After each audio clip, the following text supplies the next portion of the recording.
a lightly framed sort, but he's all heart. He's all heart. There's no doubt about it. He's in a purple patch of form, winning 4 straight. And look, he'll be there again late here. It's hard to knock a winner. Group 2 level. Caroline, what is your pick of the yard? Well, Greg, it's impossible to go past number 7, Shiraz. He always looks great in his... Over the last 75 metres or so. So if he was just in need of the hit out, should be a little bit fitter today. And I made Baller Muscle third best. But Rebel Dane first up's the pick from me, 3-7. And tab. Rebel Dane, well, he's sprint. The shorts, 1100. Just 3 to move in now. Shiraz's cuts for this year's edition. Last year's winner Terra Vista scratched this morning, and the rough and racing Delectation wasn't great out off the inside, and Ball of Muscles quickly mustering, going through to lead from Hot Schnitzel, and Shiraz immediately drops in third and is right on the bridle. 2.5 further back to Rebel Dane, Delectation, and Rock Sturdy's being snagged back to last. So Ball of Muscles second up from the break leads by 3/4 to Hot Schnitzel. Shiraz towards the inside in third, a half the outside to Rebel Dane getting closer. Then Delectation and Rock Sturdy the last one as they race into this heavier part of the Randwick course. Ball of Muscle a half to Hot Schnitzel, Shiraz the inside. Then Rebel Dane from Delectation and Rock Sturdy's last. Ball of Muscle getting 4 horses away from the rails. Hot Schnitzel the outside. Shiraz will have to go to the inside. And Rebel Dane's coming down the middle part of the course with a strong runner.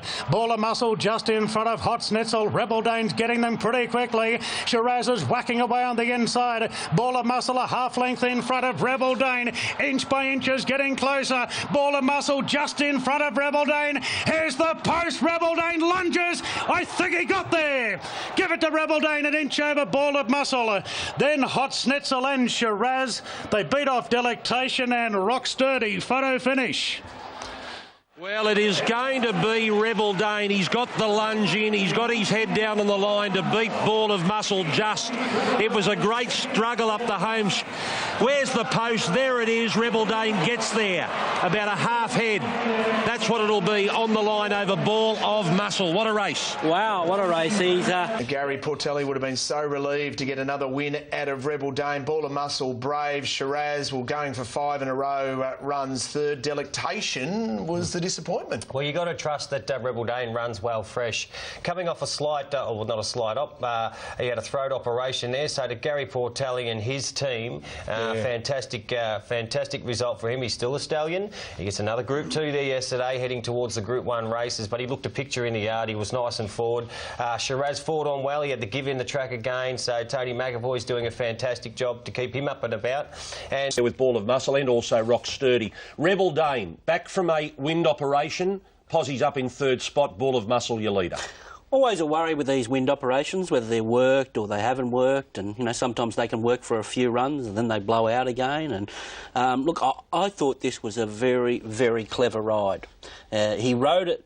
Avdulla rode this race like it was an 1100 metre race, which it was, and not sort of letting the horse settle. A horse like him likes to settle out the back, but he switched him on in the mind, and the horse reacted. And when he was in touch on the point of the turn here, he was always going to be in the finish. I thought he loomed up, and I thought his run had finished here. I thought he just ran out of gas, but gee, that's a good win first up, and I thought it was an excellent ride, and the horse was just presented in fantastic order. Fantastic order. Good on you, Gary. I think well a lot of people were expecting that sort of a run from Rebel Dane because of his work between races. Proven at the distance, and that's Kimberly Starr. Interesting that the blinkers go on her. And blinkers also on... Drawn in close, and she's not a filly that has a real lot of gate speed, but being fresh with the blinkers on, who knows what can happen here. I'm taken with Pearls as well. I know she's out of her grade here, but I think she's a real improver. She's one that's... To Kilmore, T-Rose Stakes. Moving in well, great race that lies ahead, Blink. And we're set for a jump. Perrinon a bit restless. Gates open now and they're off and racing, and Lake Geneva wide out, and Ottoman with the first 2 fillies into stride, and they completely dominate the early lead.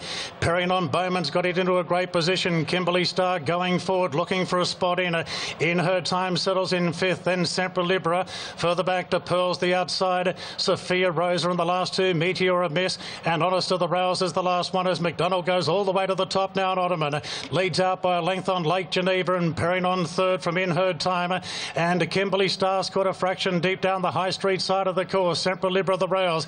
Then the New Zealand filly, Sophia Rosa, one off the fence. The outside is Pearls from Meteor a Mess and a half the inside to Honester. 700 metres to run and it's Ottoman on top from Lake Geneva. A little bit closer in the blinkers today. Perrinon just easing away from the running rail. Followed by In Her Time being pushed along. Kimberly Star the outside. Sempre Libra and Sophia Rosa both taking inside runs, particularly the New Zealand filly Sophia Rosa pinched a lot of ground turning for home.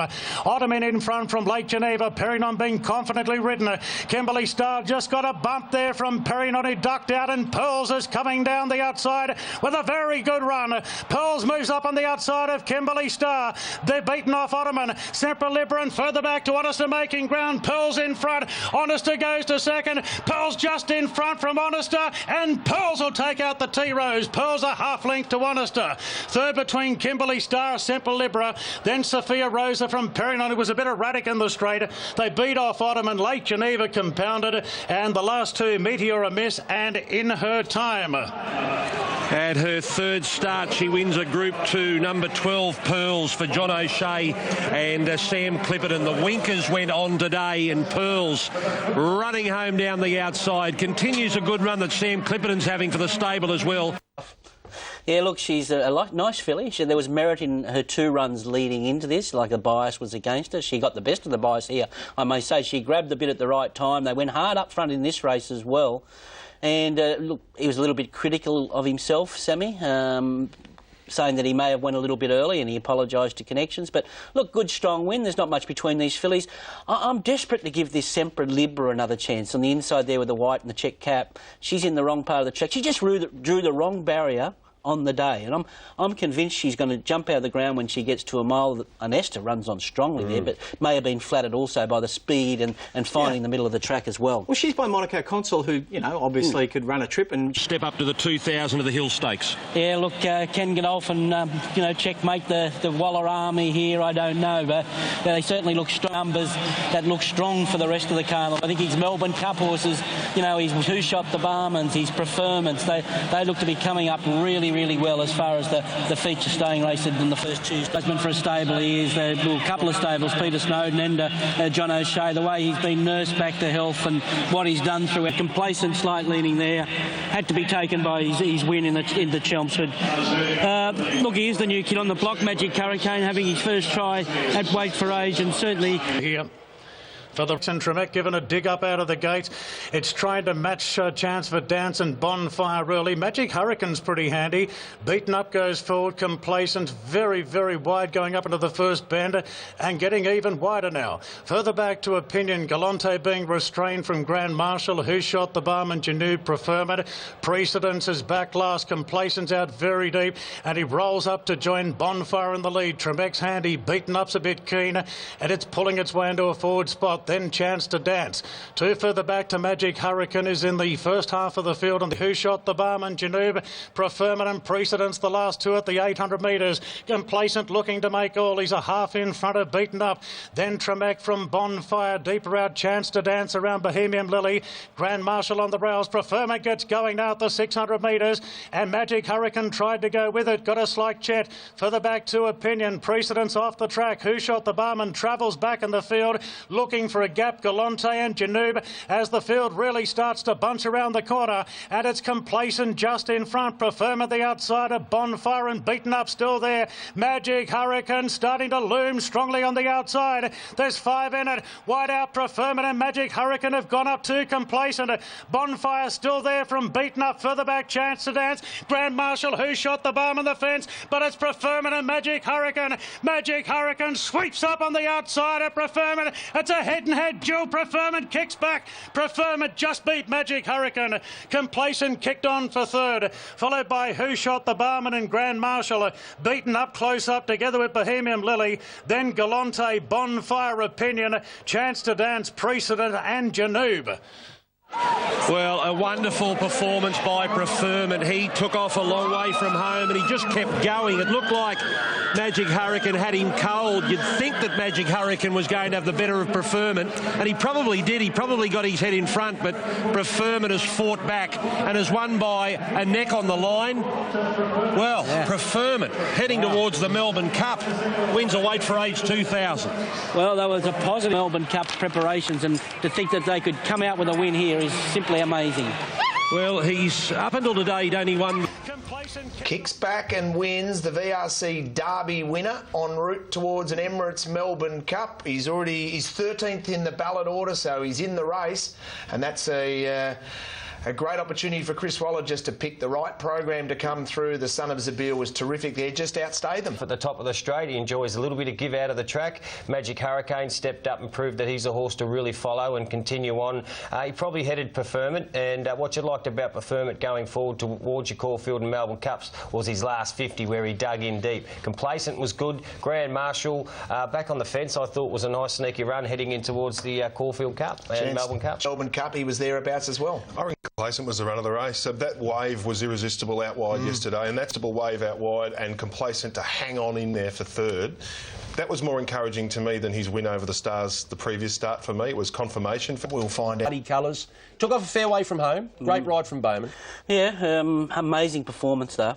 Like this horse is still only second up at 2000. He's got a long spring ahead of him. His target's the first Tuesday in November. I know it's a little bit iffy getting carried away with a bunch finish, and this was a bunch finish, let's face it. There's only a couple of lengths covering a lot of horses here, but this is amazing. This horse is, I've never seen him travel in a race like this. They rolled along, admittedly, but he's usually a horse you've got to make it happen with, and usually he's better on top of the ground, so he's in for a very good spring. I know he's got the Japanese and the Europeans to compete with when he gets to the Melbourne Cup Day, but jeez. He's won at Flemington. He's at his level. I don't know whether Preferment will go to the Metropolitan. I think he could be going straight to Melbourne. I think he will. All these races are up in the air. For the Doncaster winner, the favourite for the George Main.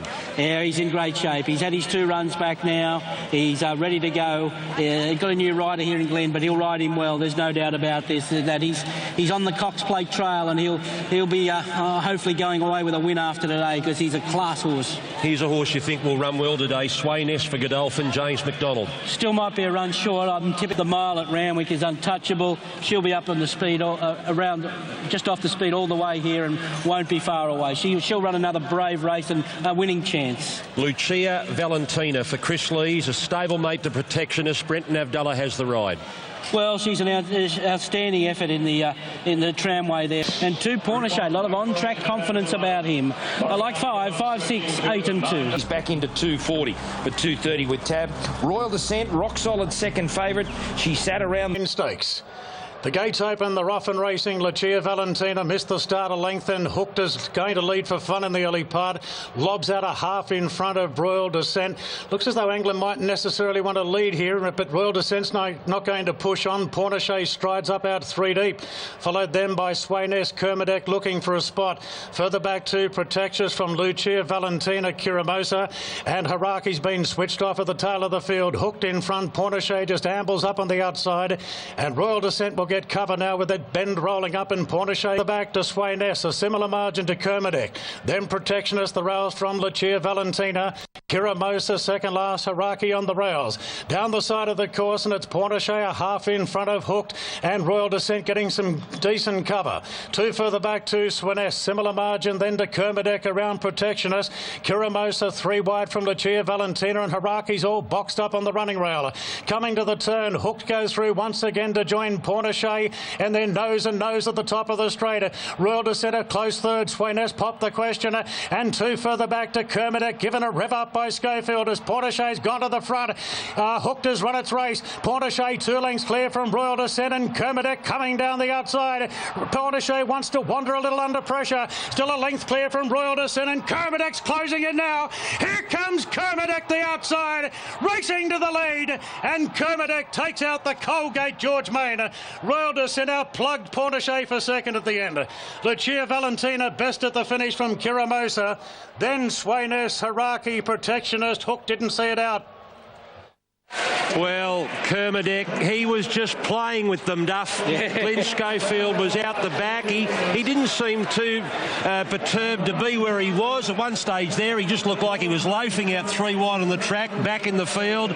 But that last little bit has proven what you think he is, and that is a genuine Cox Plate contender. Oh, definitely. The only one worried was the poor old punters. It looked a bit hairy there for a while when Pornichet put his ears back and went for home, and then the other Waller runner, Royal Descent, loomed up there, but geez, class prevailed at the finish there. He got into a bit of an awkward spot where he had to come back there mid-race and went probably 2 lengths further back than what he would have liked. Thanks, Bernie. Yeah, what a super horse he is, you know. Just had to come back an extra pair. James didn't want to go to the fence. I wasn't going to push him on there and get, you know, Colt into a bumping duel early on, so I just came back and followed him. Pornichet pinched a nice mark on straightening, but I had him in my sights and it was never in doubt, really. Of course, he just absolutely gobbled it up, so he can go on any surface, but he's a special horse. Well done. Thank you. Them today. Yeah, it was good to see. The 100-metre mark, I said to myself, today's your day, you've got to stand up. And looked away, and sure enough, he knuckled down. So that was good to see, because very good horse. He's lightly raced. There was genuine excuses last start in a good race. And more things went his way today. Didn't have it perfect. He got caught wide in the early stages, but he was strong that last 200 metres. So that was good, heading towards, I guess, the Caulfield Stakes and a Cox Plate. OK, so the Epsom's off the... valuable horse. Looking at him today, a strong mile, yet again a strong mile. What about the 2,000 metres? What's your gut feel? If he's trained right, he'll win it. Well done. And down the outside, Kermadec. Kermadec coming down the outside to set out plug Pornichet for second. Let's just take Kermadec to the side for a minute, Matt. 49th Group 1 for Chris Waller. He's second for the season. He had 14 last season. We've only had 4 this season. He's got 2 of them already. He's a juggernaut that's out of control. Out of control, yeah. Well, he's uncontainable, isn't he? It's not just the 49 Group 1 winners. It's how many. It's the multiple runners and multiple dominance, and who trails behind, second, third, fourth. Often Waller runners. You know, we saw it in Doncasters and Epsom. So you know, we've discussed this before. It's an ongoing subject in racing, along those lines. But he's a top-tier horse in an era without a superstar, and I think that's worth, you know, I mean, he gets beaten more often than he wins, so it's worthwhile not getting carried away. And it was interesting, the words from Chris. Just keep improving. Let's have a look at the market for a Cox Plate. Who do you want to be on here? $9 favourite is the Deck, and as a result, Faulkner, who was favourite this time last week, he's drifted out to $12 and he didn't even go around. Winks will be going to an Epsom on the way through and is the Epsom favourite, and then you've got to factor in all the internationals. Galo Shop won a Group 3 over the weekend over in France as well. So Kermadec, well, he's got a bit to overcome. The only horse ever to win a George Main and to win a Cox Plate, and he did it on 2 occasions, was the mighty Kingston Town. So we'll follow Kermadec. He comes to Melbourne. Improvement. Boy, he's going to be hard to beat. I don't care what's in the Cox Plate. He's going to be hard to beat. He's a fabulous horse. To set up the race, Pornichet in front of Hooked. There's Royal Descent. Kermadec back in 5th spot. Now, I'll ask you again, Duff, what were you thinking here when Pornichet pinned his ears back? I said, well, you're not going to run him down. You give him too much start. Anyone that backed him was never comfortable in the run, believe me. And Pornichet did pin his ears back here, and he was sprinting. And I thought, oh, this is going to be nasty. He's going to get beat, you know, by half a length or so. Yep. But look at him dig in here. When he asked him, he only gave him one real crack, and bang, that's a machine. Yeah, he's a beauty, that horse. You know, it sort of makes you wonder that they pay the huge money for these 2-year-olds coming off the track. No one raced in and wanted to pay huge money for him, but he's a super class horse, and I love the way he went to the line there. How could you not? He loves that 1,600 metre course at Randwick. He loves a bit of sting out of the ground, so he got conditions to suit, and he did it all, and it's a high class win. And it's hard to doubt him. Shorten those things, Josh. Those mares in that race, Royal Descent, Lucha Valentina, Kiramosa, they all ran pretty well. Back in Mare's company, the other two, well, Lucha Valentina is capable of winning a good weight for age race anywhere, and Kiramosa at Wagga. Right, second of the Group 2s, the old Naturalism Stakes. Race number 8 at Caulfield is over the 2,000 metres. An important race because the winner is exempt from the Caulfield Cup ballot. The United States racing really well at 3.70, heads up the charts. Magna Pal the second pick. Tai Yu the third pick. They're at $5 and $9. 2,000 metres the trip. And away they go. Magna Pal jumps away okay. Al Moonquith deep out. Genuine Lad got away quickly in the early stages. Not far off them, Prince Cherie. Here's Genuine Lad let slide and he's kicking forward. Cafe Society's coming over with him with Kapoor from outside draws. Genuine Lad settled in front. He's a length and a half clear from Kapoor moving into second. Prince Cherie is third. Tayu fourth the inside. Cafe Society getting over fifth. And just off them is Magna Pal. Links to Sontag, and one further back is Bold Sniper. They're 2 to 3 lengths on each. A length and a half away to Prince Cherie in fourth placing by the 1,000 metres. 2 Cafe Society being followed by Magna Pal in between runners, and on the rail Sontag. 2 lengths to Bold Sniper. A length further back is Let's Make a Deal on the outside there of Ethiopia. 2 lengths to the United States would be about 9 lengths away from the lead at the 800, followed by La Amistad, Our Ivanhoe, Hawkspur, and then Al Moonquith and Like a Carousel. Coming down to the business end now, Kapoor the leader before the turn from Genuine Lad, Prince Cherie. Cafe Society joining in deep. No run Tayu. Magna Pal niggled a touch. Then Let's Make a Deal. 4 off the leader from Bold Sniper, Sontag. And the United States is waiting for his turn. He hasn't got a run at the moment. They swing around the bend now. 400 metres to go. Kapoor, Genuine Lad leave the rail. Magna Pal searching for a run. Prince Cherie next. Then Let's Make a Deal. Tayu getting through near the inside. And the United States has made up ground to be the back of the leaders. He's waiting for the last burst through. 150 to go now. He's going for a needle-eye gap. Genuine Lad and Magna Pal hit the front on the outside. Magna Pal, the United States, drives at him hard, but misses, I think, Magna Pal from the United States in a photo. Genuine Lad might hold the third. Up there to Bold Sniper, a better run from Kapoor, followed by Tayu. Let's Make a Deal, Our Ivanhoe, Prince Cherie, La Amistad, back behind them, Ethiopia. Hawkspur, who was followed by Like a Carousel, Al Moonquith, Cafes. Caulfield Cup, here we come for Magna Pal. 3 straight wins, progressing from the 1700 here a couple of weeks ago, and he's held off the fast-finishing United States, who was in behind, got the run, had the time to run him down, but Magna Pal full of running. Big day for Luke Curry, Terry and Karina O'Sullivan. They're having a great run of late. Genuine Lad, who raced on pace after pushing forward from a wide gate, and Bold Sniper has run in fourth. He refused to settle on the run, and he's been beaten just over a length. Kapoor not far away in behind those. When he beat Roberts Mare here, he turned the corner and he really got a good will to win the horse. He's going great. What do you think the key to his success is? The third, up there to Bold Sniper, a better run. Luke played the percentages and got the victory. Damien Lane weaving run, held up for about 50 metres. Might have cost him the race. We'll debate that in great detail after we have a look at the sectional times. Magna Pal wins. The favourite runs second. Genuine Lad, Launceston Cup winner, runs third. 11.63, he was able to sprint home the last 200 metres, being up on speed, so 34.45 for Magna Pal. The last 600 metres just camped on the speed. The United States 34.14. Al Moonquith got back, was entitled to run on, the blinkers on. Maybe the wide gate cost him. With cover and space, mid-race was an awesome ride. He gave him a 10 out of 10, but your bloke, when he had to dig deep, and this is important going to a Caulfield Cup, there was still a little bit there left, so he's still going to get tougher when he gets to that 24. Yeah, definitely. Yeah, and you know, with the blinkers on, I suppose when you get to the front, sometimes they are waiting until they see something. So yeah, but when I seen the United States diving back to the inside, I thought, how did he get there? But yeah, horses have a knack of the depth that's about to come, the wave that's about to come from overseas, and just how this race and how this horse fits in. But we're wrapping up a horse like the United States, who's going to struggle to get in, but we're wrapping him up as a high-class staying horse who is a Cups horse. Augusta Winder was terrific in a Mackay Diva, the Oaks winner, and another Oaks winner, Rising Romance. There in the Japanese race. Operator is on top. Fame Game, Gusta Winder was terrific. Market runner-up in the Caulfield Cup last year, Rising Romance. There's a Lucia Valentina. So at the moment, there is the market, and there is... In fact, a few of these jockeys are getting up. So let's work our way to the front and have a look at the favourite Press Statement here. A dominant favourite for the Stan Fox. Yeah, look, he's a laid-back sort of a character, no problems with him. He's in good shape. He's had his 2 runs back from a spell now. He's third up. Obviously, it's been well documented. He had no luck in the Golden Rose, and Bowman goes on. Look, he's here at level weight. If you look at the benchmark figures, he's got 12 points on all his opposition here. All things being equal, he should win.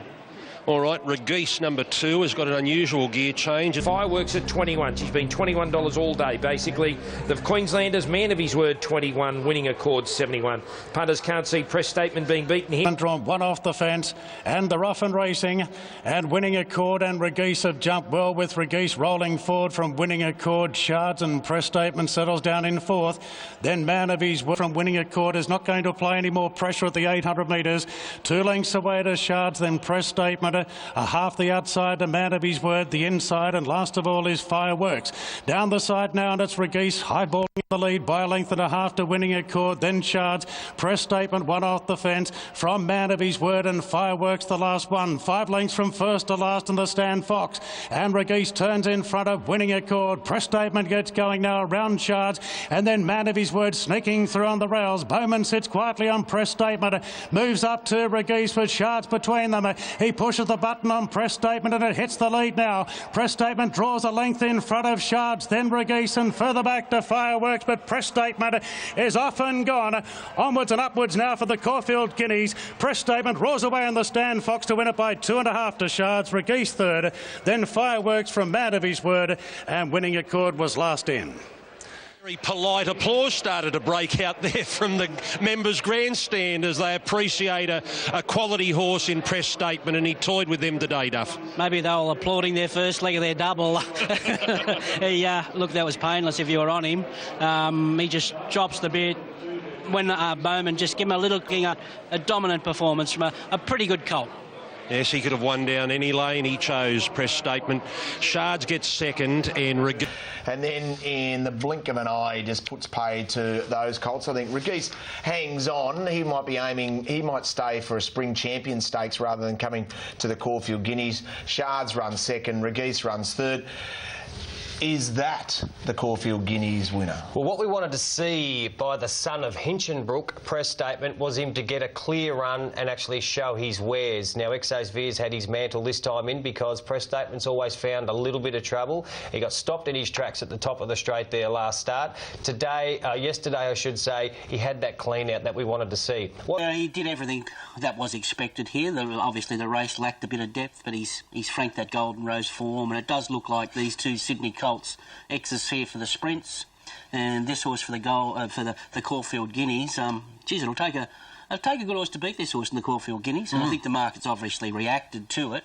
And looking at the prelude yesterday, or the preview yesterday, yeah, look, I don't think he's got too much to worry about. He's just got to get down there. The timing is the typical Chris Waller timing for a big Group 1. Now look at this last 50, 60 metres here. I love the way you give him a crack there, and he just extends again. Shards was much better.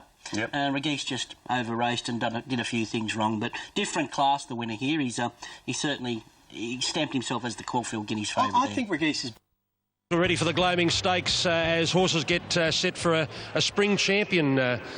Ronnie, what do you make of this field? Yeah, look, it's an interesting race. It is the lead up to the Spring Champion Stakes, and $1,000 every Saturday from October 17. An extra race, 9 races on the card. It'll be the 9th race added to the program for country trained horses only, hovering between Class 2 or Class 3 and over varying distances. So that's something to look forward to for country trainers. Not that they can't come here and win on a normal Saturday, but it is tough. Gates locked. Ready to run now in the Gloaming Stakes over the 1,800 metres and the Rough and Racing. Man of Choice has jumped OK together with Gold Ambition showing a bit of speed.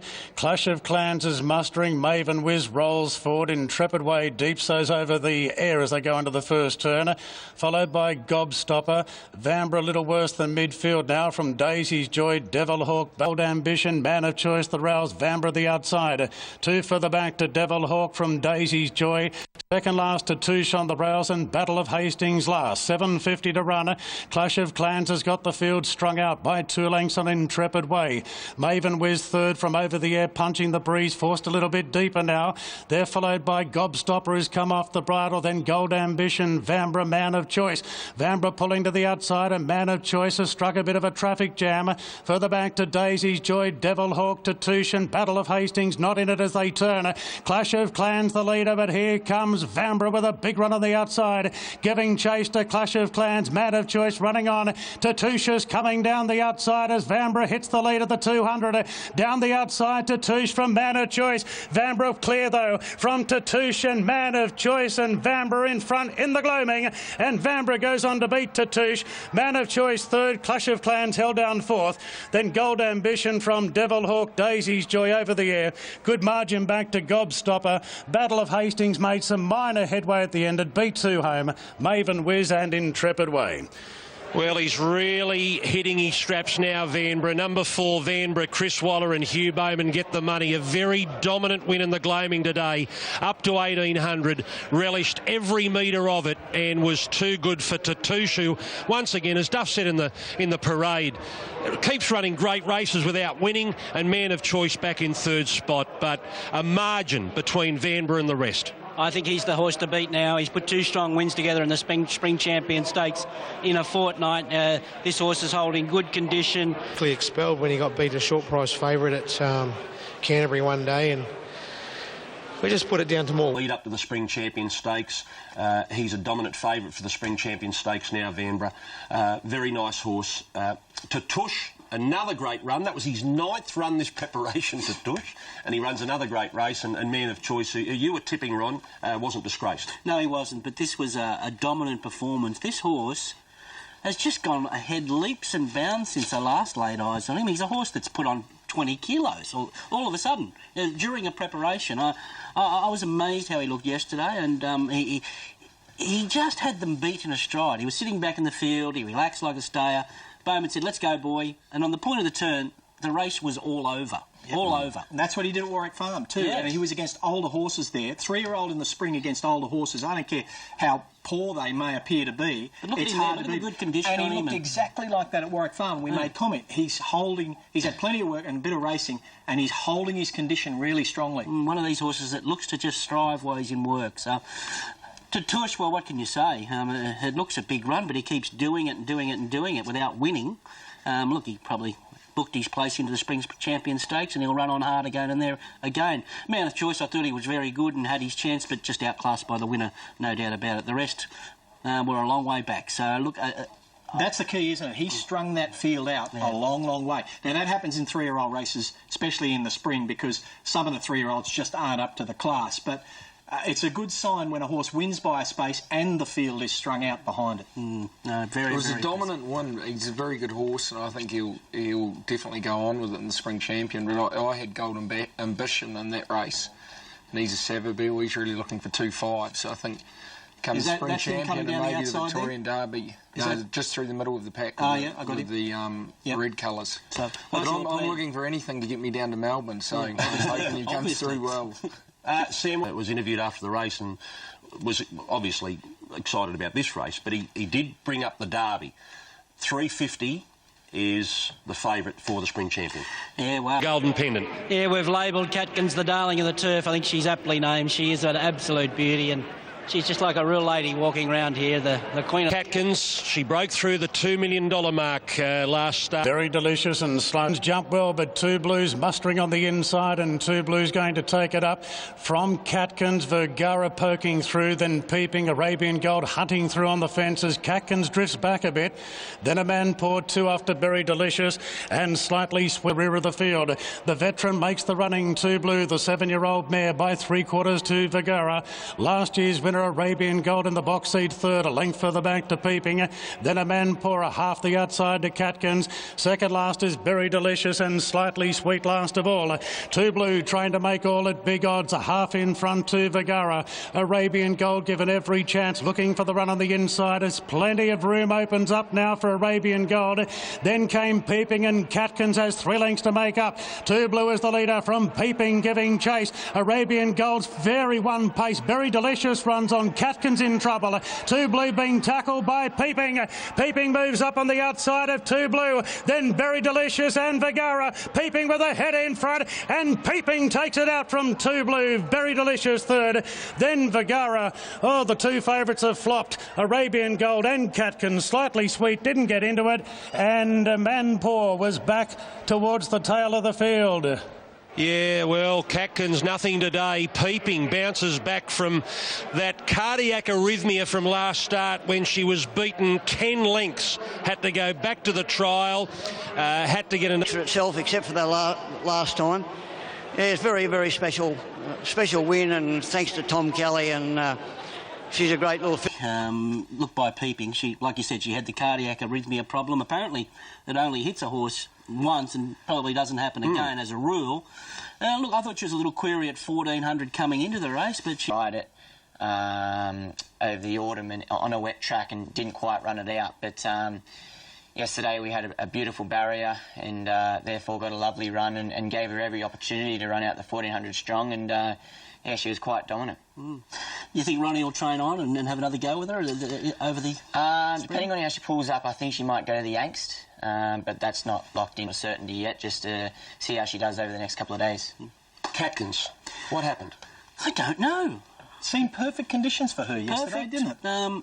Maybe she was flattened by... She went into that first up run above herself, so Chris said. Yeah. And even before the race, before she won, she shocked him. He said, I've had this... Didn't have her as wound up as I usually do, so maybe she's taken effect from that. I was watching her in the She's race. had something amiss there. Talent on offer. Punters decided they'll go in all directions. Stay With Me and Miss Gunpowder, equal favourites. Now, Miss Gunpowder, the best backed of those two, $6.50 in early markets, and now it's equal favourite at $4.40. Pasadena Girl, $3.80 out to $4.60, but we just took 12,000 the place on Pasadena Girl, so one punter thinks... The highlights of the afternoon. This is the 1,000 Guineas Prelude over 1,400 metres for Schweppes. Miss Gunpowder holds the call. 7.80 on Super Tab, so you're getting a number of points more than fixed odds on. All set now. They're away. And My Popette a little slow to move. Pasadena Girl out the back with Stay With Me, Saga on. And Miss Gunpowder first to appear, and she runs to the lead early and did it pretty comfortably too. Leads by about a length and a half. Jamaica drives on the outside, gets to second from Alaskan Rose. A length further back came Super Cash, who's in fourth placing. And then Don't Doubt Marley. A length and a half Payroll, followed Pasadena Girl. A length further back in the field then is, as they came down the side, Stay With Me from My Popette. Saga on as last. Now, coming past the 800, it's Miss Gunpowder leading by about a neck. Jamaica is second. 2 lengths away, Alaskan Rose getting the nice trail. Super Cash on the fence. A length and a half away, then Payroll taking off round the outside from Pasadena Girl and Don't Doubt Marley. Sagaron takes off and Stay With Me went with her, and they're making deep runs, and they've left My Popette behind. Now, Payroll's taken up and gone to the lead ahead of Miss Gunpowder, who retains the inside around the turn. Then Jamaica, Sagaron and Stay With Me poised for her. Runners have entered the straight now. Down past the 300, Miss Gunpowder softened up. On the outside, Payroll. Jamaica coming on from Super Cash with a run near the inside. Miss Gunpowder still kicking though from Payroll, Super Cash and Jamaica on the outside. Miss Gunpowder responding tremendously down on the inside, and Miss Gunpowder won it by a length of Payroll. Photo third, either Jamaica or Super Cash, then Pasadena Girl. Followed in by Stay With Me, who wobbled out towards the middle of the course in the straight. Behind them, My Popette, Sagaron, Alaskan Rose, and back last, Don't Doubt Marley. Well, Craig Williams has been able to find the front and then put on the brakes in the mid-stages on Miss Gunpowder, and she's had plenty in the tank to fight off Payroll, who rolled around the field coming up to the bend to join her. Jamaica was always there in the run, has stuck on for third at 7:11 and 2. A race that visually, Gator, looked like it was tough for the back markers to run on. There you see... the pedigree, everything suggests she should get it. And if she gets to the 1,000 Guineas and runs well, $100 at the end of her campaign, or have you got further As you lose, and the three gun jockeys, Williams, Cassidy and Oliver, make something happen, go forward and run 1, 2, 3. Miss Gunpowder wins. Payroll, sitting back near last, Jimmy Cassidy said, well, that's just ridiculous. I can't be a factor here. I'm going to move forward. Jamaica was there on speed as well. Super Cash looked unlucky. Love the run of Pasadena Girl. She's just ticking over perfectly now. Stay With Me will be my first question to you, Simon. What do we do with that? Well, the team, Hayes and Daberneck, stated prior to the race that she was always going to be ridden cold and make one run. And with the slow speed and a beautiful dictating ride with Craig Williams out in front on Miss Gunpowder, she had no hope, especially when Sagaron was bumping with her to the left of screen and Alaskan Rose was wanting to come out behind Payroll. Great ride, Jimmy Cassidy takes off at the 700 and says, hey, I've ridden over 100 Group 1 winners, boys. I'm back in Melbourne. Ding, ding. Seconds out at the top of the straight. Payroll with the gear changes. She really put in a great run from her awful run at Flemington. But Miss Gunpowder, Philip Stokes, there was a lot of money for her early. He's a gun trainer. He knew that Stay With Me was going to get back and run home. He knew that Pasadena Girl was going to be better third up when she steps up to the mile, and he knew that there was going to be no speed in this race with Jamaica wanting to take a sit after over-racing at name Philip Stokes when he travels his... The man in the hat, absolutely. I reckon it was a massive forgive Stay With Me. I reckon what happened was Sagaron just bump, then they come to that home turn and it just whacked her out of rhythm, and I don't think she ever regained it, Stay With Me. I think she just was... Flips on its head. It's who draws the right barrier, and that's Pasadena Girl. Thank you. One no. No, I thought you were going to give me a whole lot of disclaimers. I can't do it, Richard. I can't do it. She'd led with ease, Jamaica on her outside there, and Payroll, watch Payroll make the move just after the 800 metre mark, and strides right up in the outside, puts some pace in. Because they were going slow, obviously the jocks behind thought, we got to get going, and they did. But the leader had it too easy, and she kicks hard here on the corner, Miss Gunpowder, in the yellow sleeves on the fence there, and she's very brave. She holds them off all the way down the straight, coming off some nice form out of South Australia. Pasadena Girl there, she got left flat-footed, and she started to pick them up, and then there was nowhere to go. She had to come across heels and push the filly in the Arrowfield colours there, what's her name? Stay With Me, out of the way, and was going to the line better than anything else. So I put her in as the one to follow, but don't take anything away from this winner. She made all, and she was very brave. Wasn't a contest, the race, so it's a hard race to judge as far as the staying fillies or the miles concerned, but she is good, this filly.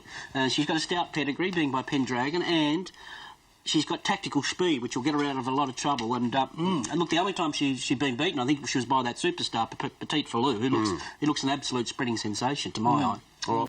The quote. Oh, I love this bloke. He's a magnificent-looking son of Thorne Park. He was nice and relaxed in the yard. The tongue-tie goes on for the first time here today. Can't fault him. Loom to beat, Secret Agenda on debut. Ready for Victory as these runners head to the start. That tells you a story. It's out to $21. Best back to the runners at the bottom is probably Strike Force, the 15. That's into $15. But Ready for Victory, $360, $340, $330, $320. We just took another $8,000 bet on it. Bonorum's probably the best at outside of that. But and this horse. So if it does happen and he gets the right run in the race, he'll be hitting the line nicely. Last time he was here at Corf. And a couple that were a bit big field locked in, and they're away. And a couple that were a bit slow. Last Bullet, Spieth, and also Tulsa are at the back. And Ready for Victory didn't jump well. He settles with that trio behind him only. And it's Del Cielo driving up, using the inside to have a slender lead in company with Moa on his outside. Mr. Individual is up there just behind the leading couple. Dark Steel on their outside, pressing towards the front. And Metallic Crown is there as well. It's a real speed battle, and Snoopy's in that bunch. He settles down about 5th or 6th between runners. 2 lengths to Puritan, followed by Strike Force the outside at the 800 metres. They're being followed Manhattan Blues down on the rail, and then followed Bonorum and Extra Choice. 2 lengths further back in the field, Odyssey Moon. Ready for Victory finds himself in a terrible place. He's followed by Spieth, and then Last Bullet, and Tulsa is last. It's Del Cielo and Metallic Crown sharing the front towards the turn. Dark Steel third, but he's been wide. Mr. Individual strung up for a run. Moa between them. Snoopy easing into the clear. Strike Force to the outside with Puritan, Bonorum and Odyssey Odyssey Moon are the deepest runners in the straight tender here. Del Cielo had a little kick, the Kiwi, led by 2 lengths. Mr. Individual. Snoopy coming home. Bonorum's down the outside. Del Cielo in front of Mr. Individual. Bonorum. Here's Tulsa and Odyssey Moon flashing on the outside. Del Cielo's all out. Bonorum coming at him. Snoopy in the middle. They come to the line. Bonorum in a 4-way go will get it from either Del Cielo, Tulsa or Snoopy, all lined up for minor placings. Just off the Mr. Individual, Spieth, Odyssey Moon, and Last Bullet out wider, followed by Strike Force, and then came Dark Steel. Back behind them, ready for victory. Lost it at the start, I'd say, and then Extra Choice, Puritan Mower. Photo, and Bonorum will win. Yes, won by about a neck. Bonorum, a local win for Kieran Ma, progressing from a tough victory at Flemington a couple of weeks ago, stepping up to the... You know, just the staff at home, they're, you know, just a really great team at the moment. They're doing everything right. He's now faster than the girls. It was a brutal test, and Bonorum was the tradesman-like performer that got the job done. Once again, Tulsa looks like he has immense talent. That's only start number 4 in his career, and Del Cielo on speed still sprinted home in 35.96. He was entitled to get tired. He runs third. Some other good runs in and around. We know Spieth's a promising type. Last Bullet got back and flashed home. I loved his performance as well. But what do we make of Ready for Victory for starters, Simon? Let's start with him as a discussion point. Well, let's go to the stewards' footage as well there, Richard, on screen. Here's Bonorum again. He's come off his listed win over 7 furlongs at Flemington. He sat back. He was able to get momentum from the 1,000, the 8 and the 600, the railway side, we call it. He led along here and they went a fair clip, I think, too, and I thought he'd probably cave in, but he didn't, so that was a really good run. That was the best run in the race. They went much quicker here. He seemed to over-race with the blinkers on. I think he was blinkers first time, the leader here, and he seemed to overreact, and I thought the next best run was Tulsa coming from last. Yes, it was a very good run. The leader and the horse coming from last are the two I've got eyes for. Very unusual for that KG Murray Baker to show one up before a grand final, but this horse certainly caught the eye. You know anything about that horse? Did. Yeah, Del Cielo, he's a Group 1 winner.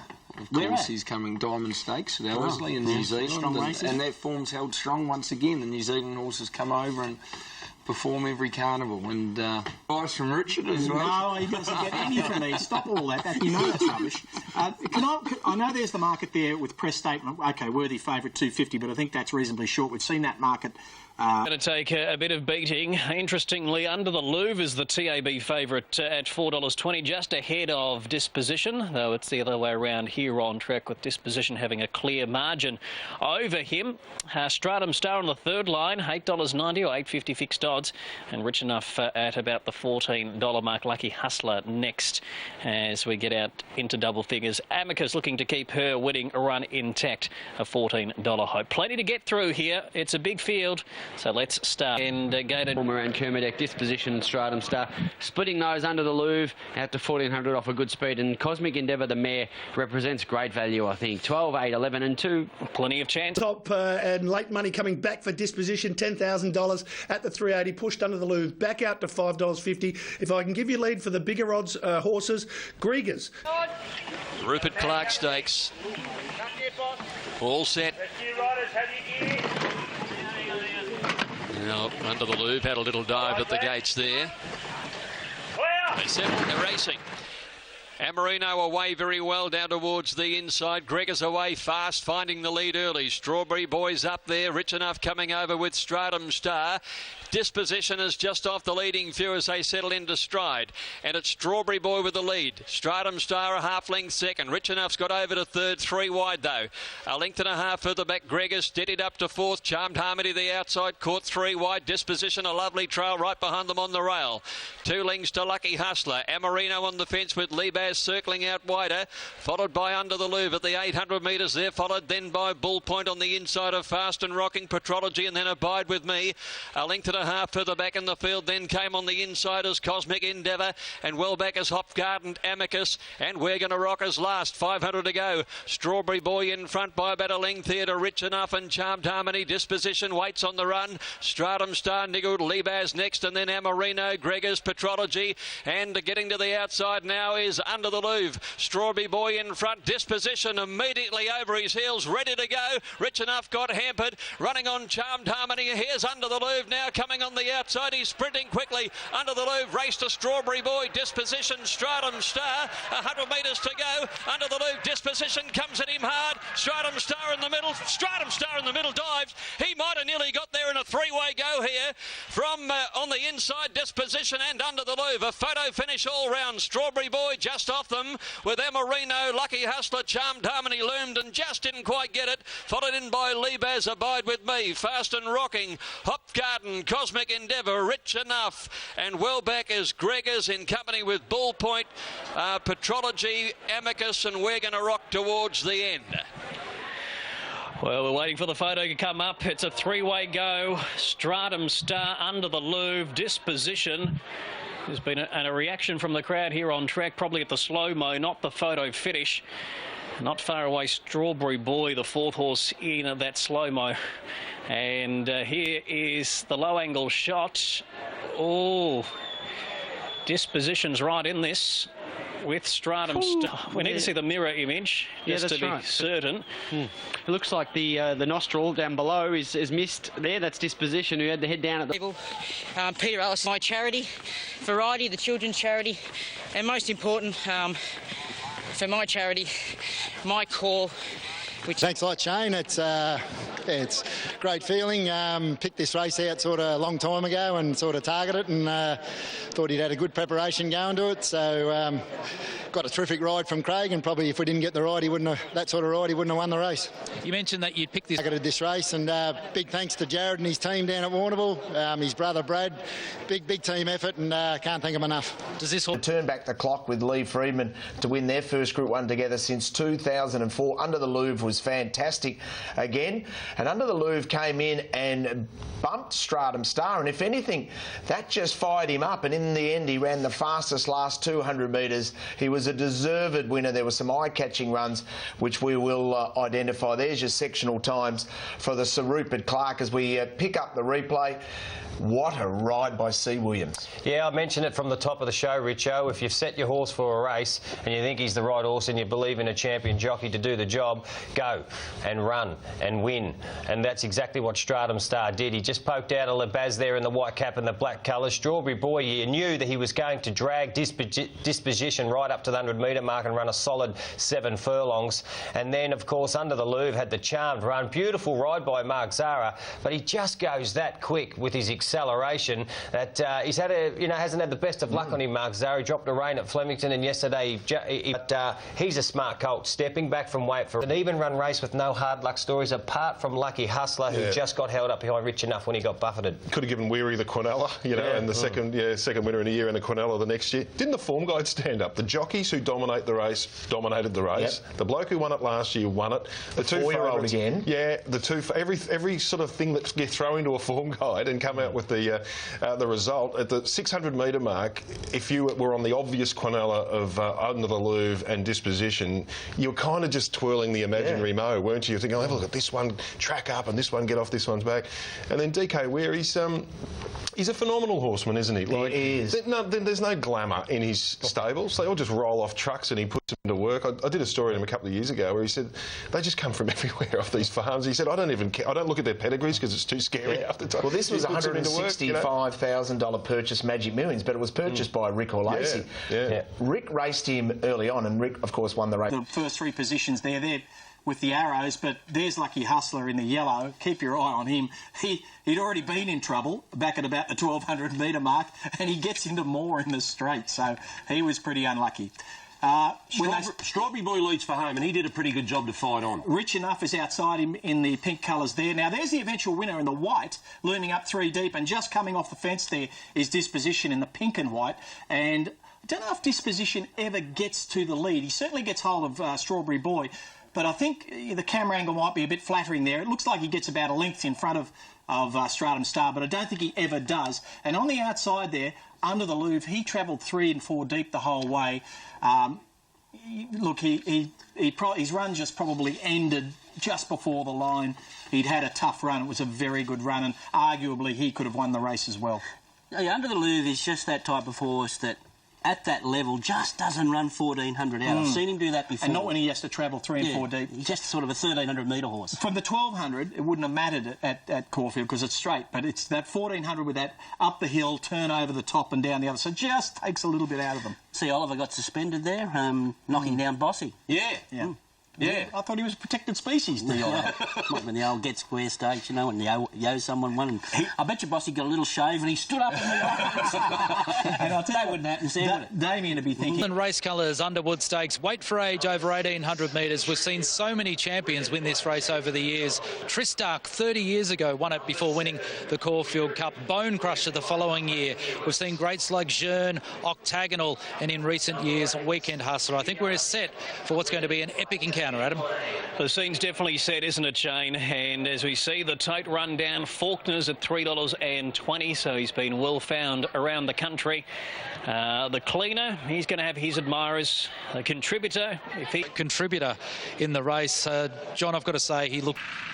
They're off. And the Cleaner Faulkner away quickly. Mongolian can't slow to move, and Contributors out the back with Weary. As they settle down, the Cleaner has the lead ahead of Mourinho, and High World is third on the outside. Closely followed Volk, Stock and Barrel in the red colours, moving to fourth around Faulkner. Magic Cool and then Mongolian Khan, a half length to Dibiani, a length and a half Contributor, who's got back on the inside, and then came Sartorius Dandino and 2 lengths to Weary. So the Cleaner takes them out towards the top of the track, strings them out as he always does, coming down the side, 900 to go. 2 lengths in front of High World, 2 Mourinho, 2 to Faulkner. At the 800 metres, next on the outside, Volk, Stock and Barrel. Over on the rails, Mongolian Khan, and then came Magic Cool, Contributor. Nowhere to go at the moment from Dibiani, and well back Sartorius Dandino, Weary. The Cleaner coming towards the 500. Now High World came away from the rails. He's going up to challenge. Mourinho coming on 3 wide. Faulkner just behind them. Running on Volk, Stock and Barrel, Magic Cool, and they're followed by Contributor getting to the outside with Dibiani, and then Mongolian Khan. The Cleaner headed by High World and Mourinho in the straight. Faulkner 2 lengths away, running on well. Followed Volk, Stock and Barrel, Contributor down the outside. 150 metres to go now, and the Cleaner's come back, but out wide Mourinho, the leader from Faulkner. The Cleaner still coming back. He's coming back, and Faulkner's driving through. 3-way go. Oh, goodness me. Faulkner in the middle, and the outside Mourinho might have them covered, and on the rails is the Cleaner. They're followed in by Mongolian Khan. High World, Dandino hit the line, followed by Sartorius, and further back Dibiani, Weary, Volk, Stock and Barrel, Magic Cool, Contributor. Well, I've caught him last. He would have beaten a few of them home, I feel. This is a good go, and a 3-way finish with Mourinho very prominent the outside. Well, that tells the story. The photo finish. Vlad Jurek knew he'd won with a big salute after the line, and Mourinho has got the Group 1 Underwood Stakes. Cleaner did not want to lay down, and Faulkner, who took a long time to wind up, he was very strong right on the line, but he probably needed an extra stride or two. Terrific finish with these 3 great weight for age horses that we've been... The one as he was headed by High World, but it's the Cleaner. He came back hard. He's been beaten a nostril the last little bit. Kept giving for you. Yeah, he did, Sammy. He got into a bad spot the other day, and today we drew a bit better. It favoured us really well, and just had the peach run and was able to come into the race when we pleased, and nearly threw it away, the bugger again, running off the track. But God bless him, he's a warrior, and they rode him off a bit today, so I'm just... Thank you. What do you say, Shane? It's my first Group 1 winner. We've competed, and we've really put our horse out there, and we've backed ourselves. We've backed our horse. Great group of owners who... it was a big thrill. Especially for Pete, and to land a Group 1, it's the pinnacle of any trainer's career to get to the top, and I'm really thrilled for him. Well, it out, and there was centimetres between them, but Mourinho wins the first Group 1 for Peter Gallagher. Vlad Jurek, another Group 1 at Caulfield. He's won a Caulfield Cup there, $18. Faulkner Brave again, he's on target. That was second up from a spell. The Cleaner yet to win a race at Caulfield, but certainly not disgraced. The the Faulkner and Mongolian Khan, the eye catchers in the last 200 metres, according to the sectional times. Dandino got back and made ground towards the inside. He was terrific. There's a lot of good runs in the race, and we'll dissect all of those. Mongolian Khan is an obvious one who missed the kick and then went up on the inside. He finished off the race perfectly. His New Zealand compatriot, Volkstock and Barrel, ditto. Dandino good from the rear. But let's have a look at the vision. Simon, you can take over here. From the 500, he tried to really clip it on because High World with Kieran McAvoy to the left of screen, second horse there, really pressured him and Mirific. Look, Mongolian Khan, will touch on him a little bit later. He blew the start, got back. He was driven up early to sit and track Faulkner. His run was huge because for a stayer heading into a Caulfield Melbourne Cup, that was phenomenal to see him finish off that last 50. But just the perfect spot, the perfect ride, and a perfect result for the team. Big tick from a Cup's point of view. Obviously, Mongolian Khan, Volkstock and Barrel's ticking along okay. Dandino ditto. I'll ask Matty this one. What do we do with contributor? It's funny, isn't it? We were sort of earlier off there having a chat about the conundrum of contributor, and Simon's theory, you know, maybe a soft track autumn sort of bull type horse, and I thought he was good yesterday, but does it necessarily mean he's a Cox Plate factor? I'm not really sure. You picture him going back to the Valley where it just didn't work the previous start. It was interesting yesterday, they were desperate for free room, but he was 5 back the fence early on. It was fighting with Diviani again, boxing on with him, trying to push him out inside. You see these bigger this year, they'd be a game committee to boot you out a second time. But where do we... I mean, he's your champion, but he's not necessarily the national champion. He's one of 4 or 5 really good horses that have got a few inches between them. We're looking at A-Rod, 1 or 2 others from overseas. Highland Reel was average the other day. I guess what I'm saying is, in a year without a So You Think, you're in the mix, aren't you? Yeah, definitely. And that's the way we're looking at it, and there's no doubt about it that, you know, he's climbed the tree in the last 2 years, and he's in this year. There's no issue with it. He's got his Group 1. Nationals, I think most of them think it is, led by a Japanese horse. Which is a pretty safe way to go with a favourite at the Melbourne Cup, isn't it? With Fame Game, it's amazing, isn't it? The eras that have changed over 20 years with this volume of internationals that we now get.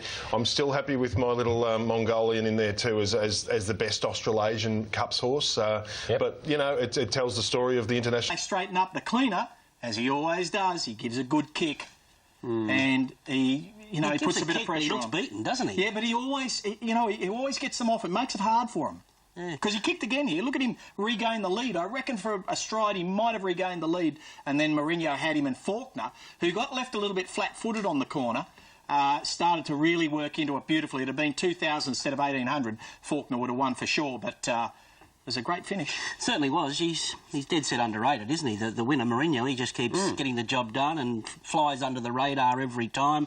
I thought Faulkner was brave and gallant in defeat, and the cleaner, well, that's... You know, he hasn't really got too much form at Caulfield, but he excelled again yesterday, so he's come up big time. A few worrying runs in the race. I'm a little concerned about Contributor. You know, he's had such a boom on him. I think he cracked under a little bit of pressure there. He was there at the right time. Seemed to be enough speed for him up front, and he just didn't savage the line as I thought he would. I know they say he's a run short and all this, but... He might be thinking about little Contributor. Yeah, he could a bit too much. But I thought that Dandino, the freshness has gone out of him. He sort of just ground to the line, but not too bad as well. Horseman. Is the Cox Plate market. I reckon Kermit could be just sitting back there with his... with a carrot in his mouth. Here we go. Is that the best you got? So the Melbourne horse is no good? Not can't beat Kermit. Not that lot can't. Okay. Maybe an overseas imported horse. He's very tough, Faulkner. He'll put a lot of pressure on very early. Yeah, maybe. What are you? Precious Gem 11 into 10, Fenway 8 into 7, and Grateful Ellen's out to 15 from 12, and Sadaj has been solid in the market, backed a few times, but around the 7 punters have had a crack at everything. Yeah, it sounds like everything's being backed. Don't know what's going on with the percentage there, but a number of them are shortening, probably only the 6 on the slot. Different opinions here for the stock stakes. Let's go to our caller, Greg Meyer. Well out wide. Up there to Fenway. Scratchy Bottom went back with Precious Gem. Almost a line of 4 across the track as they approach the first turn at the 1200. And it's a Manpaw holding the inside. Maystream deep out now moves up into second, about a half a length away. Fenway gets a nice trail for Shin, a length and a half away third and 1 turn. And they're going along at a good gallop with the Manpaw showing the way for Vlad Durick. 2 lengths in front of Maystream, a length and a half away to Fenway. 2 lengths Sardage, and next Scratchy Bottom, a length and a half Ungrateful Ellen, and Precious Gem on the inside. 5.50 to go, and a Manpaw is running them along saying, catch me if you can. Led 2.5, Maystream second. Fenway pulls out. 2 Sardage off the bit, and Scratchy Bottom starting to come on. Up towards the turn, a Manpaw's come back now, and Maystream said, I've got you. And at the bend, she put the head in front, but Fenway's right there. Maystream turned in front. Fenway the danger, and Scratchy Bottom running on. Maystream in for the fight. Fenway coming at her. Maystream by her head. Fenway with a bit of momentum. Fenway put her nose in front. Fenway in front for Blake Shin. Fenway got in by a half to Maystream second, or Scratchy Bottom, who closed nicely. Then came Ungrateful Ellen, followed a Manpaw. Second last Precious Gem, and last Sardage. She was a Group 1 winner as a 3-year-old filly, and now in only her second run as a 4-year-old mare, she captures the Group 2 stock stakes. Sweet ride by Blake Shin. He just maintained his position early in the race, which gained him the position of stalking the speed, and it was a legitimate speed with Manpaw. There, he's our Rocky. Well, he's Rocky because he is completely blowing out the door. I was impressed with that first up win, but obviously punters not putting a lot of faith in that race. $4.80 out to $7.50. Get the picture, holding firm at 9. Yeah, and 12 minutes away from race number 5. This is the Stut Stakes. $200,000 Group 2 for the 3-year-olds. Gay Waterhouse has won the last. Collaborate jump fairly.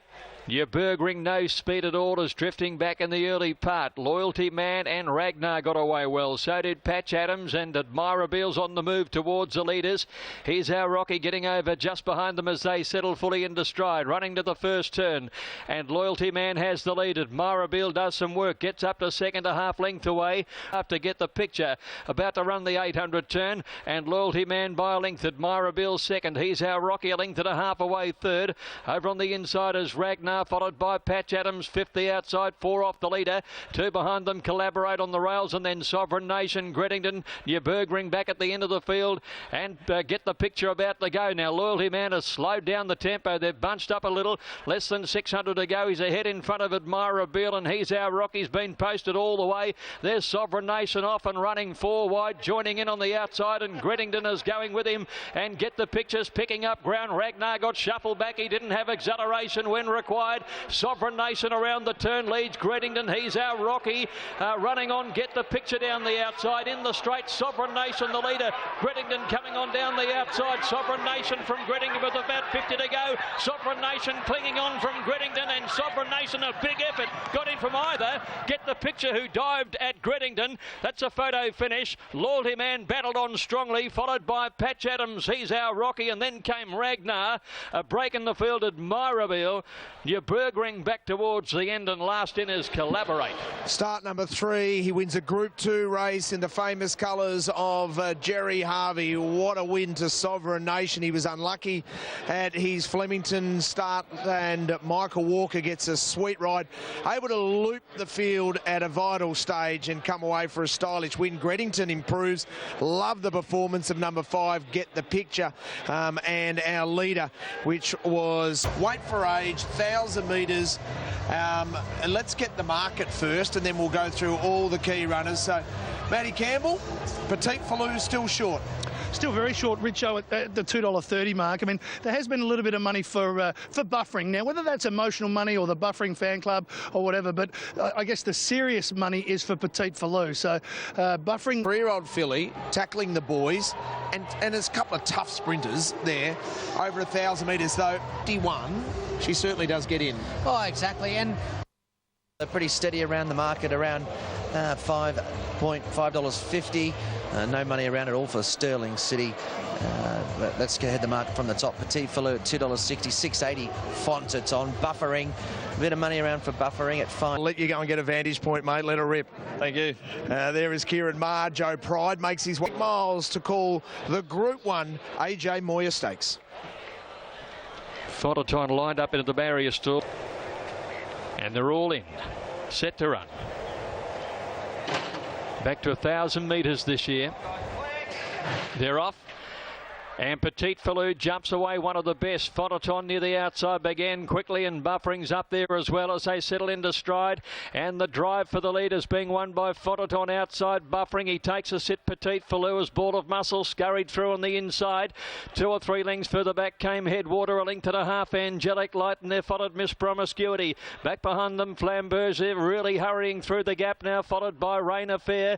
Then came Sterling City, Le Bon Sir, Griante, and Brook Road as last. Buffering leading narrative with Fontaton, a length and a half. Petit Filou's had the cap on them. Ball of Muscle on the rail and 2 lengths to Headwater, and then Angelic Light around the turn. Buffering by a head to Fontaton. Petit Filou's popped the question, a length and a half away. Headwater's running on, and Ball of Muscle switches to the inside. Old Buffering though, he's had a big kick down the straight. He leads from Ball of Muscle. Fontaton, Angelic Light flying home, but Buffering, you're an old marvel. Buffering beat Ball of Muscle, Angelic Light, Headwater, Flamberge, and then Brook Road got home. Fontaton next, followed by Griante. Then came Rain Affair, Miss Promiscuity.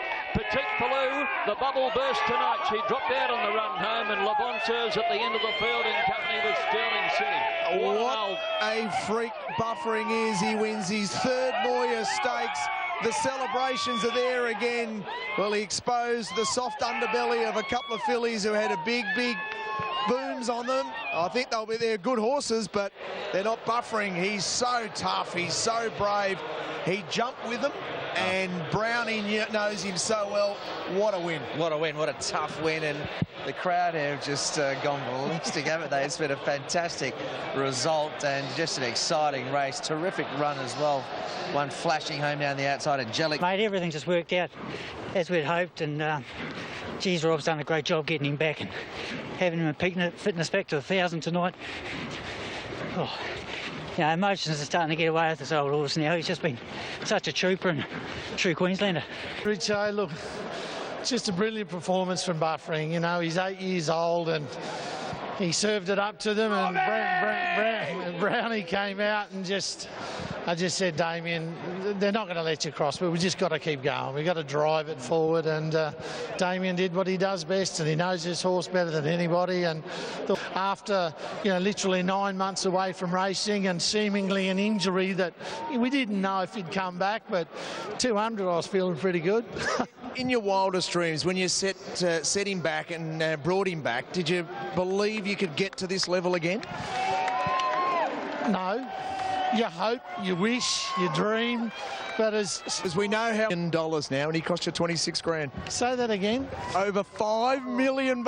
Pretty awesome stuff, isn't it? 22 grand, and even the money aside, Richo, you can't dream of having a horse like this. You know, that's 6 spring carnivals now, and what a wonderful ride it's been. Leads from Ball of Muscle, Fontaton, Angelic Light flying home, but Buffering, you're an old marvel. Buffering beat Ball of Muscle, Angelic Light, Headwater. There were some great runs in behind Buffering, but there was only one horse who had the ability to be on speed and be tough enough still to be there in the finish, Matt, and he is a marvel. Greg summed it up.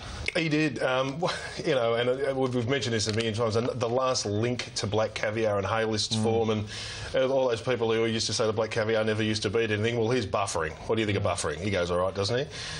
So, yeah. He's a beauty. And that horse, you've touched on the Black Caviar aspect, and it's a great aspect. This horse was runner-up, or actually a place-getter in a Group 1, 7 or 8 times before he won his first Group 1. He's won 5 now and over $5 million. I'll never forget his gallop down the straight in the Group 1 when Haylist beat in the bees. Oh, I tell you. The punters at home. Petite Falou, beautiful ride by Glenn Boss. Took the seat. He let Fontaton and also Buffering come across. Now, when you let Buffering come across and lead up at Moonee Valley, it just plays into his hands. Bossy rode Petite Falou a treat. Now, when he pressed the button on her, just at the 450 there, she sort of wobbled. She didn't just let down straight away, wobbled around the bend, didn't handle the bend at Moonee Valley. In hindsight, I just maybe think that she's a better filly when she holds the fence and leads them up. I know she's a natural running filly and His third Moya on Friday night. Talk rubbish running. Yes, he did. He's an absolute star. He's won this race 3 times, and he's perfectly placed and perfectly presented for this race. Old Buffering got up on the pace here, made it tough for them, and he's a very, very tough customer in a finish here, particularly in the short little straight at Moonee Valley. Very hard to get past. They ran close to the course record here. So he didn't do it easy up front. They've only run, I think he's 0.05 of a second outside the course record. Ball of Muscle up on the inside. They probably got crowded a little bit and might have finished a bit closer if he'd have got a little bit more room there. And look, the rest of them in fast time, you expect horses to be running on. The thing I thought was interesting about the race before it was all the hype about Petite Falou. I said publicly I gave it no hope in that race because you might look at it on stats and figures and Did you say it publicly before the race or after the race? No, before the race. Oh, right? okay. And you had no hope of winning the race because all the statisticians will look at it and say, oh, yes, it did this, it did that, it's right. But you've got to know something about horses. 3-year-old fillies in the spring get very intimidated by older horses. And these are big, tough, older horses, and it's very hard for them to beat them mentally. They get beaten mentally. They're little. They're only just out of their 2-year-old year. They're in their spring, you know. They've got lots to learn and lots to do. Now, maybe a Black Caviar could do it, and there'll be 3-year-old fillies in the past that have done it. Champions. It's very, very hard to do. Taking it all in, and look, his main problem here is where he's going to get in the run. He's a fast race, he's going to be back in the ruck you'd expect, so he's just got to navigate a clear passage on him at the right time and give him time to wind up with that big frame of his, and if he gets into stride, look out. All right, here's another. It shows how exciting he really, really is. Japanisma, his form speaks for itself, only defeated once this preparation. Nice little freshen up coming into this. The favourites for those 2 big 3-year-old Group 1s in Victoria. Press Statement, a dominant favourite for the Guineas. This horse defeated Press Statement, and this horse likely to go to a race like the Coolmore where he would be a clear fourth and 3 in a row on Epsom Day. Japanisma ran 4 out in the Roman Consul Stakes. And they're off and racing. Japanisma, drawn very deep out, was one of the first into stride. Le Chef on the inside is showing speed, and Wicked Intent goes up to join the leaders. Takedown settles fourth from Spill the Beans. Further back then to Zoo Tenet on the outside of Counter Attack, then Yabaroo. The hot favourite Exosphere switching off second last, and Surf and Safari at the rear. So Japanisma makes the running today by 2 lengths, and the Magic Millings followed Le Chef. The fellow Queenslander Wicked Intent third, the outside, then Spill the Beans from Takedown. Counter attacks firing up on the inside, close to heels from Zoo Tenet. Then Yabaroo. McDonald's easing a little bit deeper on Exosphere. Forced even wider around the turn, and Surf and Safari's last. Japanisma travels well at the top of the straight and slips 4 lengths in front of Wicked Intent. Then Zoo Tenet. Exosphere's being cuddled. McDonald gets over his neck and says, come on, boy. Exosphere giving chase to Japanisma. Then Zoo Tenet Takedown and Counter Attack, but this star 3-year-old is off and gone. He makes it look so easy. Exosphere by 3 lengths. Zoo Tenet next second from Japanisma. Takedown fourth. Then Counter Attack, Spill the Beans, Yabaroo. Surf and Safari, Wicked Intent. Le Chef was last. What a performance. What a performance. How good is this horse, Exosphere? He's run 1:8.52. He has done it comfortably. He set them... Well, James McDonald set him a big task from that far back in the field, Duff, but he never panicked. He looked confident coming around the home turn. He has blown them away. He's all quality. Well, that's as arrogant as you'll see. He pulled him 3 wide, no cover, when they were sprinting hard, and I thought, geez, you're going to have to every bit bit as good as we think you are to win this race. And all of a sudden, he loomed up and off he's gone, running sizzling time. What a laid-back customer he is, and what a talent. You know, that looks like Lonhro in his day. That looks like something special. Yeah. The question is how... Get that over and done with. Yeah, absolutely. This is what we wake up and dream about, horses like these, and he's a superstar, this thing. I could honestly say he's well up there with the best of them. I honestly think there after that performance. Pretty quick. Yeah, it was very exciting.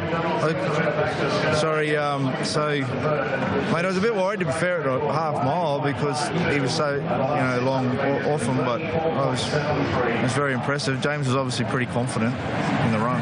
Have a chat to them and we'll have a chat to Henry. Well done. This sprint looks awesome, doesn't it? The last day of the carnival, the Darley Classic. Yep. I think we've got a new player in this, and this is a 3-year-old colt with unbelievable ability. His name is Exosphere. He'd won the Golden Rose. They dropped him back 200 metres here to the Roman Consul. He is just jog-trotting on the outside after dropping back to last, and he runs a slick time as well. Have a look at Exosphere. Then Lieutenant take down and counter-attack, but this star 3-year-old is off and gone. He makes it look so easy. Exosphere by 3 lengths. Lieutenant Nick second from Japanese. I don't know what he beat. In fact, I do. I don't think he beat the A-graders, but Lieutenant who sweated up profusely before the race and at 200 to 1 ran second. But Exosphere has a fantastic turn of foot. He ran 108.5. It's a lot. Could he measure up at weight for age? John O'Shea said he's a big 3-year-old. I'm desperate to get him to weight for age and take on these big sprinters. J-Mac he's like Clark Kent, but when he puts the Godolphin blue on, he's like Superman. He whacks the cape on. Because to give away... he might have overdone it a little bit, and I think John O'Shea mentioned it post-race. But when he got him to the outside, nothing against Takedown and Lieutenant and Japanese Me, who are very honest and great horses around the listed grade, this bloke just blew him away, and his section times don't lie, and it's the way he broke away from the herd. And he's a big, strong boy, but he cruises around, Matty, like a Brown's cow. Flemington Carnival, Emirates Stakes. He's the most exciting horse in Australia, Exosphere, I reckon. Yeah, they had big... Let's get straight to it. Here he is, Exosphere. Take it away, Ronnie. I don't know what you're going to say about this horse. Well, I just feel, look, his only instruction was, I don't care how much start you just nag him back until you can get off the fence here and keep out of traffic problems, and that's what he did. He gave away, 4 or 5 lengths early. I thought when this horse sprinted here, Japanisma obviously went out far too hard and too fresh. I thought, hello, you're in trouble here, and then all of a sudden, click, click, click, and up you go. And when 3-year-olds just blast away the older horses' times on the same day, and horses like Terra Vista as well, mind you, and soft and sitting up on him the last 50 metres, what a serious, serious racehorse this is. Unfortunately, I don't think we're going to get to see him too often because he's just too valuable a proposition. He's obviously going to the Coolmore and maybe a few runs in the autumn, but no. That'll be it. That'll be it, unfortunately. Can I give you a couple of those stats? Because I think at times can be more relative on a day like yesterday when the track was dry and the horses are very good and, they're big races. I think they're more relevant than at other times. Just before you do it, look at this here. He just eases back to get away. Someone tries to push him to the fence there, McDonald. He comes back a length or two and then he just says, OK, I'm in the clear there. 3 deep, no cover, and they're flying up front. Yeah. He does get a little bit of cover here, I must say, but that's amazing. No, he's just... Now, he ran 1:8.52. Now, the big sprint with Terra Vista ran 1:9.1. So he's run 0.6 of a second faster than the big sprinters have, and he's only a 3-year-old. He's run his last 600 in 34.7. In the sprint, they ran 34.53, so comparable. And he's come from a long, long way off the pace to do that. So what he's run his last 600 in, anyone would know. The course record for the 1,200 metres at Randwick is held by, that's a good idea, it's 1:8.15. So he's only 0.3 and change outside the course record here. And he's done it in a canter. And he ran half a second quicker than Brazen Bay last year. What about this race, though? You know, we're all critical of upgrading too many races. Fair dinkum, this is a serious race, the Roman Consul. You look at the honour roll of the horses that have won this, not just in recent years, in times gone by. It's just an amazing, it's a good race. Really a good horses race, a real good horses race. I know, but I always question that theory. I look at the horses that have won it. You've got to look at the field that runs in it. Is that a Group 1 field? I know he's a Group 1 horse, and he's beaten them like a Group 1 horse would beat Group 2 horses, you know. Is that a Group 1 field? That's the question. Yeah. Randwick for the Group 2 Premier Stakes at weight for age. Sprinters in action, 1,200 metres. First things first. I've seen Terra Vista trial on 3 occasions now. Of course, he missed the run there in the shorts, but every time he's trialled, he looks ready to go. And I can't tip against Terra Vista. There's plenty of speed. He should be able to park just behind them. As far harder track here today. To the canvas here today, because that's where the punters have got us. They had us on the ropes, and now they've just put us on the canvas with another one getting home here, and they've lined up on Terra Vista. Have a look at the totes now. This is where the multi-roll-up all coming through with the favourites winning the early races. He's $1.50 on every tote across the country. Terra Vista. On track, he's been easy, $1.80 out to, well, they got to as much as $2.10. He's back into $2. We've been around the... They're off and racing in the Group 2. General Leafe jumped OK, but Whiteout Tiger Tease is going to take it up from Hot Schnitzel, and that's a good idea. Pushes forward. So the pace is genuine in the early part. Rebel Dane railing through into fourth from General Leafe, then Terra Vista, Famous Seamus, and Rock Sturdy's last of all. The track record holder, that's a good idea, rolls forward and takes up the running at the 800 from Hot Schnitzel and Tiger Tease. A length and a half to Rebel Dane. General Leafe it's outside. Then Famous Seamus from Terra Vista second last, and Rock Sturdy's at the rear. 600 metres to run. That's a good idea. A length clear from Tiger Tease. Hot Schnitzel further back to Rebel Dane off the fence. General Leafe resuming deeper out from Famous Seamus. Terra Vista slightly strung up at the top of the straight, and Rock Sturdy's last. That's a good idea. Comes up the rise. A length clear from Hot Schnitzel and Tiger Tease. Terra Vista's going for a gap between horses, then Rebel Dane. Bowman's found the gap on Terra Vista, and here comes the favourite, Terra Vista, heading the lead from Tiger Tease. That's a good idea, and Rebel Dane, but Terra Vista's clear. Running on strongly, Rebel Dane late, but Terra Vista's got it won. Terra Vista a half length to Rebel Dane. That's a good idea. Third in front of Famous Seamus, General Leafe, then Rock Sturdy from Hot Schnitzel, and Tiger Tease was last in. Terra Vista's got the money. Joe Pride, and a lovely ride by Hugh Bowman. He waited and he went between runners. You were wondering what Hughie was going to do when he was back, and when he come to the outside, he played the percentages. He got the split duff, and he was too good. Rebel Dane Gallant in the previous ran 1.8. They've run 1.9.1. Exosphere in the previous ran 1.8.5. Wow. But times aside, he's a star too. Yeah, he's a super sprinter, and look, he's opened himself up for some clashes with Chautauqua and a few other sprinters in Melbourne, but he's a beauty. What a cool... Terra Vista beats Rebel Dane, and that's a good idea. And there's Famous Seamus flashing home into fourth, then Tiger. In front of Famous Seamus, General Leafe. Your comments pre-race, Simon, in regards to his physical condition, I think it showed out. I think that he'll derive a lot of benefit from that. Well, he did trial up nice leading into the shorts, but unfortunately they struck a heavy track there, and Joe Pride, his trainer, said, no, I'm going to hold him up. I don't want to give him a gut buster first up on a heavy track. And he waited and he waited and he waited, and sometimes it can work with you or against you. You could see quite clearly there yesterday he needed the run. He was big and he was burly, and he's still got that fluffer wintry coat. His spring coat hasn't come through, so missing that shorts run, that really brings thoroughbred race horses on, and it really cleans them out a bit and brings that coat on, if you like. So after having that run yesterday, he's got a lot of improvement left in him. I thought that Rebel Dane was terrific off his first up win, stepping up the extra 100 metres from the 1100 to the 12. He'll get better when he steps up to the 14 and even the mile this time, and he's going really well for Gary Portelli in the...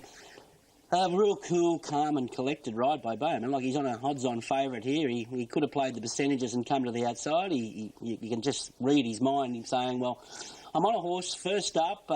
He's not wound up. I know I'm better than him. He just manoeuvred through the middle there.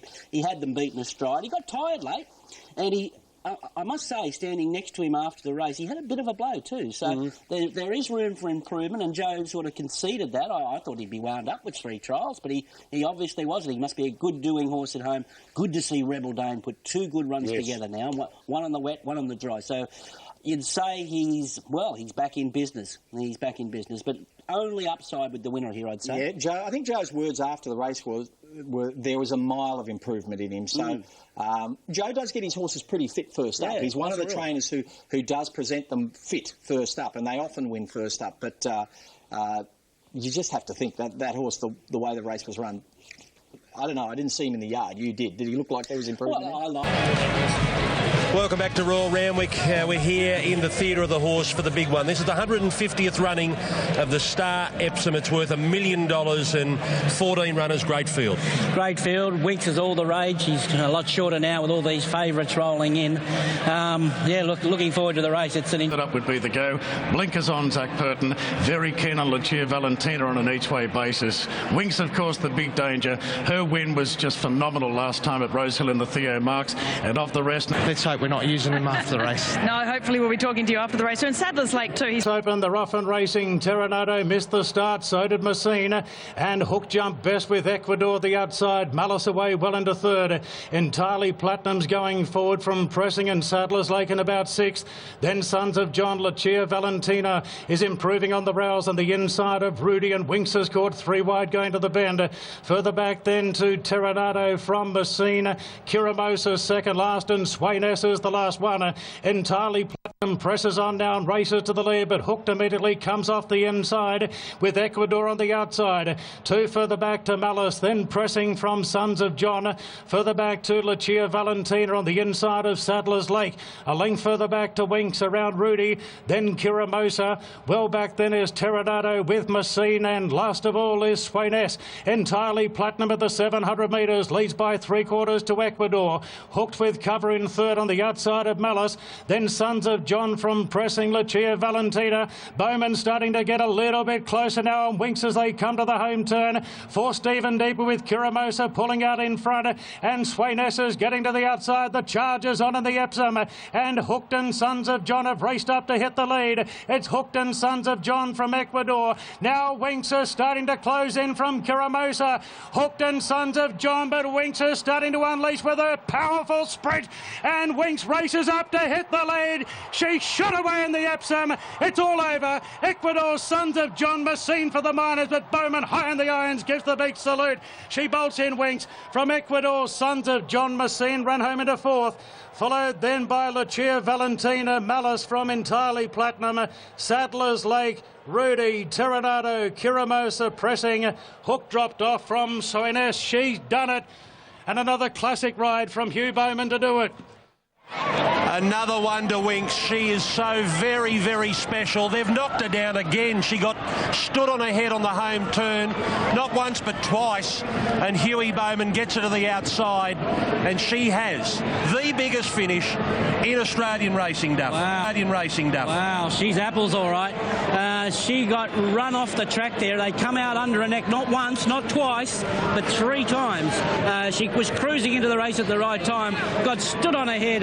What a run to fight back Ecuador. There they got a rest up front, these on paces, and Sons of John. 450.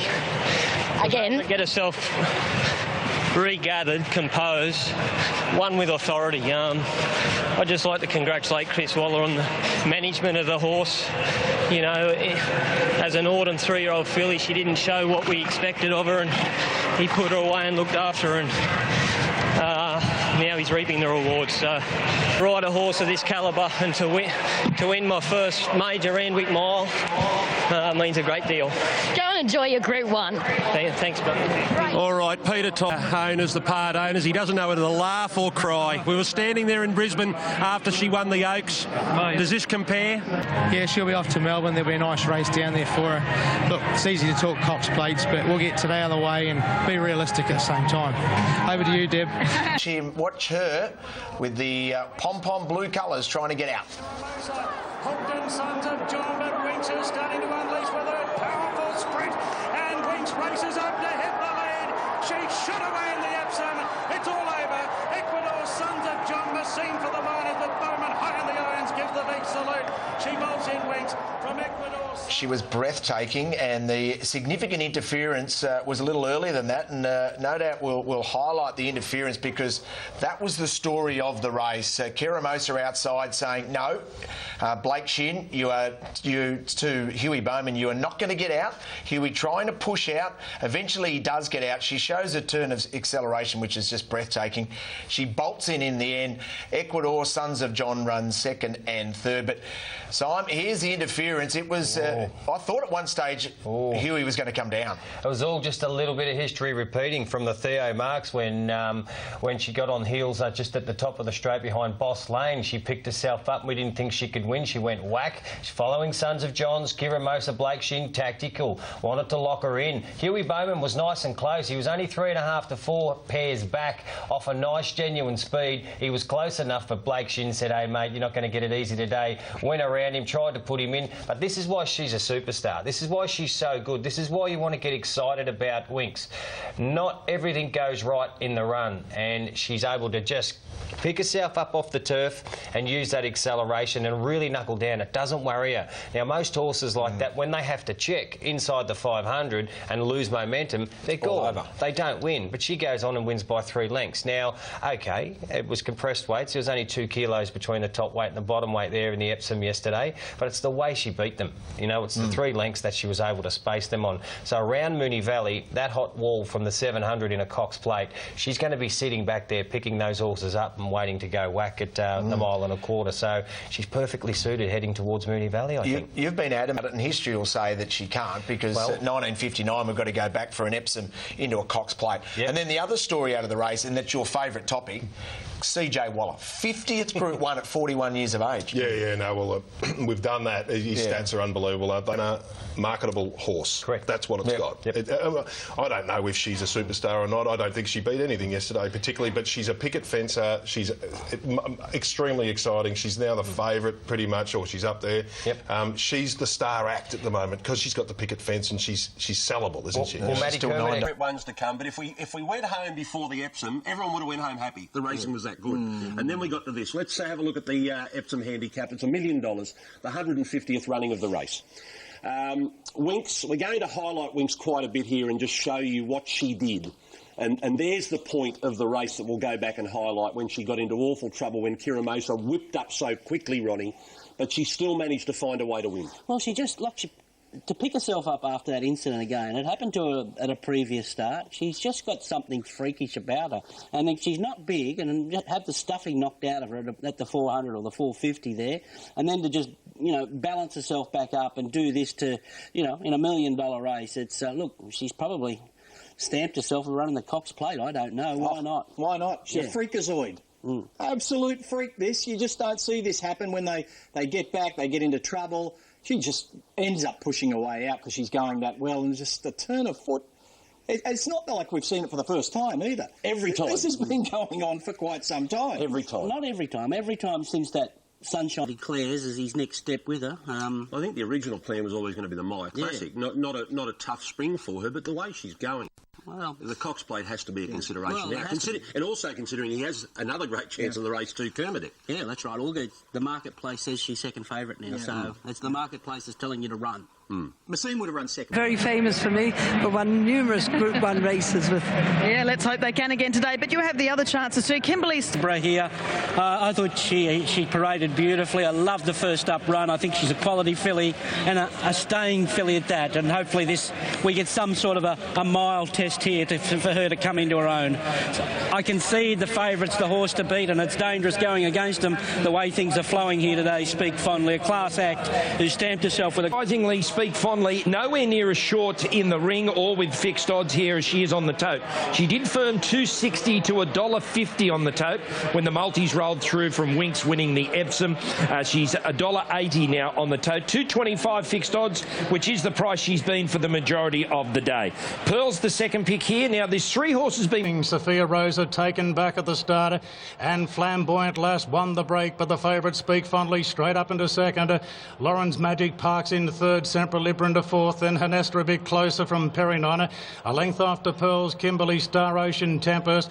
Gone to Paris being snagged back, and Safinda Paris is the last one. Racing to the turn at the 600. Flamboyant Lasser half in front of Speak Fondly. Semper Libra's inching close to the outside, pulling out 3 wide. Hanesta moves up 4 wide now. Then Lauren's Magic from Perignon, Pearls, Ocean Tempest, Kimberley Star as they flatten for the run to the judge and the flight stakes. Semper Libra goes up to Speak Fondly, then Hanesta. Perignon darting back towards the inside together with Flamboyant Lass. Further back to Pearls and Kimberley Star. Speak Fondly races to a narrow lead. They're charging at her. Perignon the inside. Flamboyant Lass still there. Hanesta won't go away. It's Speak Fondly from Perignon and Hanesta. Great 3-way battle. They hit the line. Speak Fondly in the centre. Oh, she might have just clung on. Great 3-way goes. Speak Fondly attacked the outside by Hanesta and Perignon the inside. Clear from Pearl, Semper Libra, Flamboyant Lass, Sophia Rosa. Then Kimberley Star, Lauren's Magic, Gone to Paris, and Ocean Tempest was last in an epic finish to the flight stakes. Another great finish here, and we'll get the slow-mo down. We'll see. Speak Fondly. Speak Fondly in front. Hanesta dives, misses. She'll get there. Speak Fondly's won it. Gay wins her 8th flight stakes. Second, Hanesta. Perignon bounces back. Another Group 1. Yeah, good filly. She got a little rest and she relaxed beautifully outside. Hanesta late, but it's too late. And Tommy Berry wins a Group 1 for Gay. He's with Bernadette. Yes, another group. Especially when you're in them and close finishes, and I have you counted beside me. So she ran the mile out that well today, but she was just tough. I remember saying during the week, she's very similar to Sweet Idea, and going back and watch a few of her replays, they're exactly the same. Just raw toughness. I mean, they were coming at you from everywhere. She's the best stuff today, isn't she? She's the best. Yeah, look,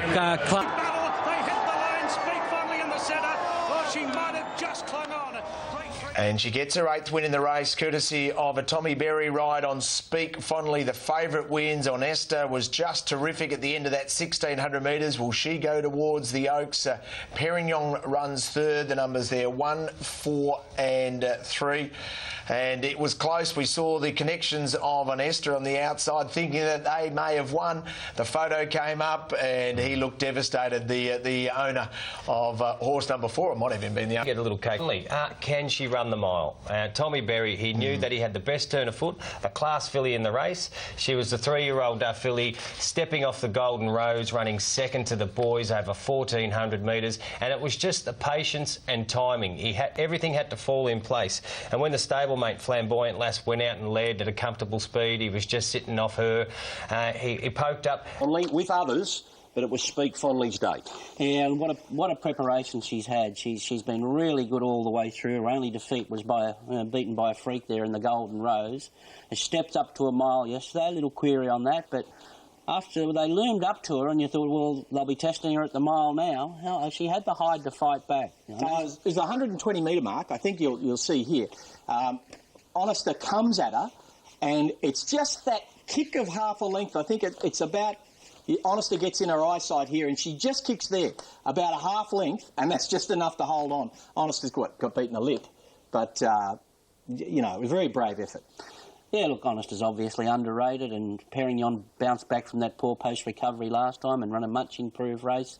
Where these fillies are headed, obviously Hanesta's going to go to Melbourne and set herself up for an Oaks campaign, and she looks fairly strong. That New Zealand... Meanwhile at Randwick, third and final Group 1 for the day is the Metropolitan. And they're making their way to the barrier stalls, riding there with Orbeck, horse number 10. Magic Hurricane's the favourite at $3.20 fixed. In at $2.80 though on the tote. Chance to dance a $7.50 second pick beaten. The improve, and best of the rest is Ivana Kula, crying out for the big track 1.5 miles. I'm 8, 1, 9 and 14. All right, Glenn, let's see if one more favourite. If you've got it going into Magic Hurricane, it's going to pay $54.80. But you'd think if you had the big 6 going, where you've already got... Down at the start. Gates open, they're off and racing, and that's a good level start out. Jumping well was Orbeck together with Bonfire. Chance to Dance going forward, as is Morris. So there's 4 vying for the early lead. Bowman's cutting across into Beyond Thankful, moving into a 3-wide position early on the outside of Beaten Up. Magic Hurricane handy on the fence. Then Opinion from Janoob. Havana Cooler's looking for a spot in. Marrera's found it. Has 3 behind him now. Is Ghost Protocol. Disclaimer. Our Moonquith has been taken back to last. Perla, Ghost Protocol, Disclaimer, and our Moonquith is the last one. 1,200 metres to run. They're at the halfway mark. Orbeck a length clear from Bonfire. Then Morris on the outside of Chance for Dance. Beyond Thankful tracking up well. A half the inside to Magic Hurricane. Then Beaten Up from Janoob. Further back to Opinion, Havana Cooler. Ghost Protocol from Disclaimer. Our Moonquith is last, and Walker's now easing to the outside. Down the high straight side of the course of the 800. Orbeck a narrow leader from Bonfire. Then Morris, Chance to Dance, Beyond Thankful, Magic Hurricane in 6. A half the outside to Beaten Up. Then Janoob from Opinion, and Havana Cooler gives away a big start. Our Moonquith is still back second last as they ramp it up coming to the turn. Orbeck being eyeballed now by Bonfire the outside. Morris in third from Beyond Thankful. Magic Hurricane slicing his way through the field with Chance to Dance and Havana Cooler. They've all left the fence and he's running on. It's Orbeck in front from Bonfire. Magic Hurricane goes up the inside. Beaten Up running on. Magic Hurricane, the last favourite, hits the lead. He's drawn away in the Metropolitan from Beaten Up and Havana Cooler, but Magic Hurricane's clearing the Metropolitan. The Mac attack continues. That's 5 for Godolphin. Big win, Magic Hurricane from Beaten Up and Havana Cooler. Then Chance to Dance from Orbeck. Bonfire, Opinion, our Moonquith late from Janoob. Further back to Morris, Ghost Protocol, Beyond Thankful. Disclaimer was last. Wow, what a day for the Blue Army. What a day. 5 big races at Royal Randwick, and it culminates in a Group 1. They've had the star of the show with Exosphere, and they finished the day with Magic Hurricane winning the Metropolitan. We're standing by for McDonald. Well, last start, he looked like he got outstayed, Duff, but you made the point. Maybe he just needed that one more. Yeah, he was just one run short. He's been a horse that's been carrying good condition. In third spot. Here's James McDonald yet again.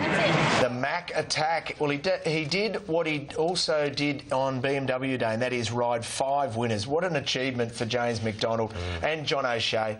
Pays $3.10. Beaten Up solid again. Havana Cooler, the stablemate with Joe Marrera in the saddle, running third. Could Magic Hurricane be a factor? I know he's been crunched in the Caulfield Cup. Could he be a factor, Matt, in it? They never lay bets on those crunches, do they? They just turn the wheel a bit, don't they? He's a sort of a mystery horse to us a bit, isn't he? Those of us who sort of don't really follow Sydney week to week, he sort of burst onto the scene, a big winner of the Metro. It was a really poor race, really. I mean, it was an average race. Al Moonquith was actually quite good, as we saw in the replay there. I just don't know where he fits in. I can't sort of get my head around where he fits into the picture at the moment. What do you reckon, Simo? I just really enjoyed his gallop, Matty. I know the Metro form heading to Melbourne's not the greatest, but look, from gate 1, I love the way he went to sleep. There's a short run out of the straight there at Randwick yesterday, and J-Mac just knew there was going to be genuine rolling speed, and the way the horse relaxed was beautiful, but when he was able to give him a dig at the 600, showed everybody that this horse is a potential weight for age horse, like John O'Shea mentioned for next autumn, with that acceleration at the end of 2400. So with the weight that he gets in a Caulfield Cup, he's a major contender. Yeah, well, in control. Didn't he always travel like a winner? In these staying races, I think the barriers are important. He just saved all the ground. They were overplaying, getting off the fence at this stage. He just navigated the passage through McDonald, and he's on a high after riding 4 winners prior to this. So he's really got his eye in, and away he goes. It was a really good win, and well set up by John O'Shea and Godolphin, because he'd just been a half a run short all the way through, and he picked him up on the right day. Beaten Up was good again. He's just lacking the killer instinct at the moment. And Havana Cooler, in the worst part of the track, there's a race for him. I don't know, it's not a big Group 1, but one of those 2400 plus country cups in Victoria, on a big track where you get a bit of speed up front, look out for him. He's a strong stayer. Star of the spring we've lost. But at one stage we were holding 99.4% of the win hold on the horse. It's come into 98.4, so there's been some money for Charlie Boy. So Churchill Dance has gone out to 11s, Charlie Boy 12s, Noidart 16. Some of the smaller punters looking for something to back each way, but the bigger punters looking at Chautauqua. At one stage we bet $1.38, now into $1.25. They see it as just a put-in, take-out for this super horse. So Richo? He just literally picks himself. I can't imagine a form judge going away from him. We're just waiting for him to make his way into the mounting. Now, Shane will have a good look at him. His name is Chautauqua. Oh, Richo, you've got to be so impressed by this bloke. Not only does he have the ability on the racetrack, he's certainly got the looks about him. He's really coming of age as he... So they're all in the gates and they're racing now. And Chautauqua jumped away well, so did Noidart on his outside. Royal Rapture in the middle of the line. Churchill Dancer began fast, and Earthly Tiger shows some speed down towards the inside, and it was Thermal Current virtually just in behind those horses as they settle into stride now. Earthly Tiger the grey with Thermal Current on the outside, and Churchill Dancer out very deep on the course, the leaders. Scarlet Billows just in behind them, holding onto the rail in a prominent placing ahead of We're Gonna Rock, and down the outside was Noidart. He's sitting outside of Chautauqua, who's just in a little bit of a pocket at the moment. Royal Rapture is next, and Delectation on the outside at the tail end of the field. So coming along to the course proper now, Scarlet Billows using the inside, goes for a slender lead. Charlie Boy coming after it, Earthly Tiger and Churchill Dancer wider. Now still in a little bit of trouble here, looking for a run as Chautauqua with Noidart on his outside. Dunn's trying to find the gap, gets over the heels of the one in front, but it's Scarlet Billows in front now. Chautauqua's asking for the big run. Churchill Dancer's going with him. Chautauqua digging in the last little bit. He picks up the bit late, charges home, and Chautauqua overcomes trouble to win. Photo for second, Delectation probably from Scarlet Billows and Noidart, and then Churchill Dancer. Next in the field was Charlie Boy. They were followed then by Royal Rapture, Thermal Current and We're Gonna Rock, and dropping right out of it was Earthly Tiger. Well, the first thought, what many punters all around Australia would say, they nearly butchered that. He eventually picked up, he eventually got a gap, and he put pay to them in a stride. Brilliant riding by the rider of Noidart, James McDonald, who just had Dwayne Dunn in a pocket, and he spent the entire straight hemming him in, and Dwayne simply had nowhere to go. He looked left, he looked view. Yeah, look, two world-class riders. One, you mentioned James McDonald on the all-blue on Noidart, and Hugh Bowman on Delectation was just behind Noidart, and they both sort of were well aware of where the 30 pop was, Chautauqua, and they made him, play for luck and go between them. For those in the and James McDonald, he didn't do you any favours in the run. No, I was just looking to come back in behind Churchill Dancer, and I just wanted some cover, and he switched off good, and then mid-race they sort of steadied up a bit. I half thought about coming back another half length and going to his outside and just getting clean air, but also had Hugh Bowman just back with him, so I reckon if I come back a length, they get away from me a length, and I'll probably get beaten. So to his credit, I had to smash in between them. I know what he can do, and we know how good he's going, so although today wasn't very pretty, we got the job done. He's pulled owners. No, it was all pretty good. He was 8 lengths off from the other night at Moonee Valley, and Greg Miles said Chautauqua's got a bit of work to do, but Chautauqua's Chautauqua, and once he gets a clear run, he runs home in probably some pretty silly times that not many horses can do.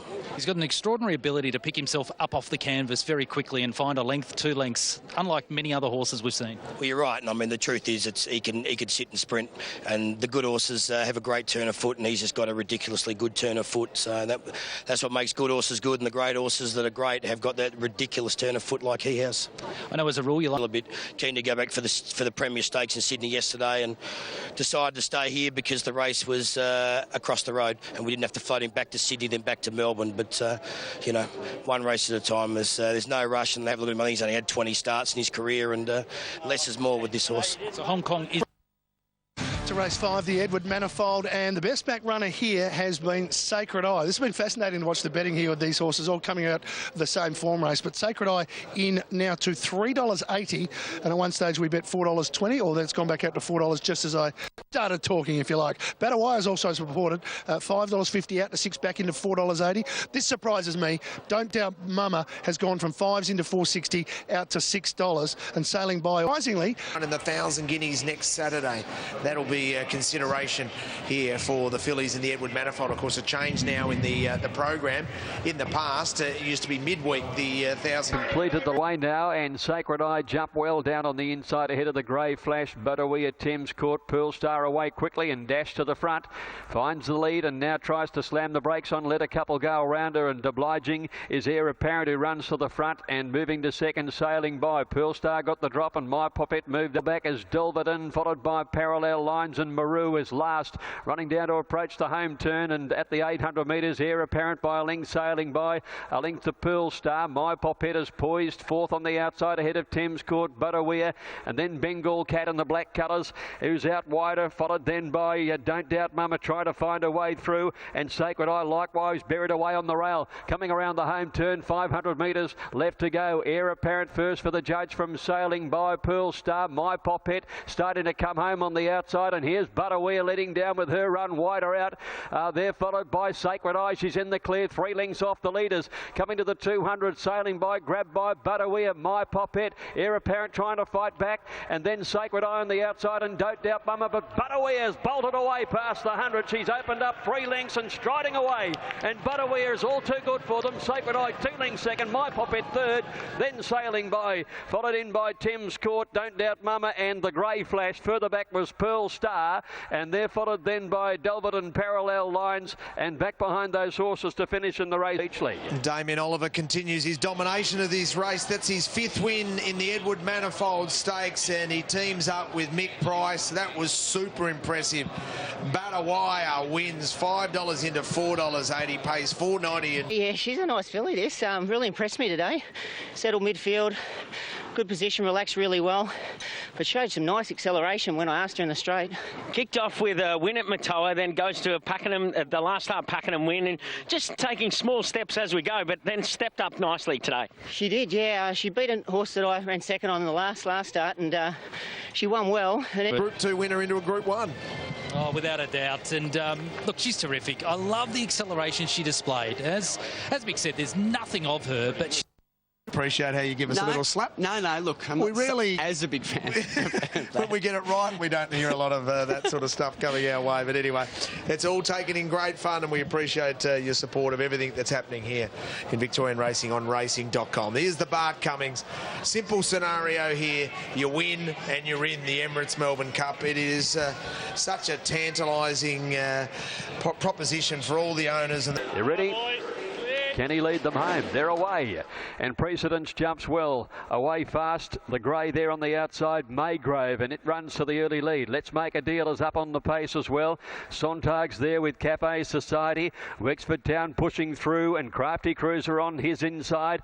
And Our Ivanhoe ridden handy as they suggested as they turn out of the straight. Bold Sniper Trap right off the course. And this battle for the lead to the 2000 is so intriguing here now with Wexford Town waiting to get into that side straight. He now is allowed to stride, and Wexford Town takes up the running. Let's Make a Deal's on the move around the outside, and also Cafe Society, who now gets up into second placing. So in third spot is Let's Make a Deal. Bold Sniper, after turning out of the straight about 6 or 8 deep, has moved to fourth, and they're followed then by Our Old Precedence and La Amistad. Renew back towards the end. Hawkspur is last, 800 metres left to go. Wexford Town narrowly from Kapoor. Cafe Society third the inside. Bold Sniper hard ridden. Let's Make a Deal picking away through, followed by the Little Engine. Our Ivanhoe back on the rails, buried in traffic when they corner, followed by Crafty Cruiser. Maygrove around the outside. Renew coming very deep when they swing around the bend, and Precedence saving ground on the rail. It's Wexford Town from Kapoor. Cafe Society getting clear, and Let's Make a Deal's joined in. On the outside, the Little Engine coming, and Maygrove and Our Ivanhoe is threaded through. Let's Make a Deal race to the lead at the 300 metres. Our Ivanhoe's coming after her. It's Let's Make a Deal by more than a length though from Our Ivanhoe, feeling his weight. Then Maygrove on the outside, but Let's Make a Deal is clear with 100 to go. 2 lengths to Our Ivanhoe, battling strongly. Hawkspur getting home, but Let's Make a Deal's into the Melbourne Cup by a length. Our Ivanhoe second, Hawkspur third, Maygrove 4, then Renew. Precedence the next one over, followed further back in the field then by Wexford Town, the Little Engine, La Amistad, followed further back by Like a Carousel, Sontag, Crafty Cruiser. Foundry never came into it. Bold Sniper, Kapoor dropped dropped right out of it, and so did Cafe Society last home. The punters get it right, and so does Dwayne Dunn and Nigel Blackiston. Time the run perfectly, Dwayne Dunn, and he picks this mare up and takes her across the line for Nigel Blackiston, who gets this mare into the Emirates Melbourne Cup. And what a story it is. He did a lot of work with the great Bart Cummings. Nigel had a fantastic association with his Bonnie mare, Let's Elope, when she went through the Spring Carnival of 91. It had meant so much to him to win the race named after Bart Cummings, and to win it with a relative of Let's Elope. Let's make a deal. What a great story. In 2008, but to get finally get that win, that dream that Dennis and I have had for a long time.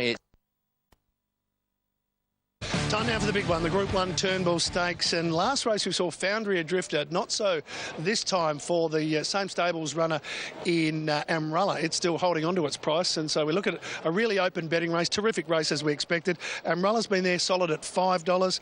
Outside of that, Royal Descent has been battling for favouritism, so they're both $5.50 now. There's been a turn there. Hartnell's come into $6 after the scratching of Alpine Eagle. Happy Trails at $9.50. Now there's money for the Waller runners, and we saw that in the last race where we saw Hawkesbury run into a drum, so there's money for Who Shot the Barman, 16's into $9.50, and also we're getting good support for Preferment at the $14, who wouldn't forget Rising Romance. Terrific race. Turnbull Stakes, Group 1, set weights and penalties, $500,000 up for grabs. An elite field of Group 1 performers here, David Gately, and waiting for the runners to make their way into the mounting yard.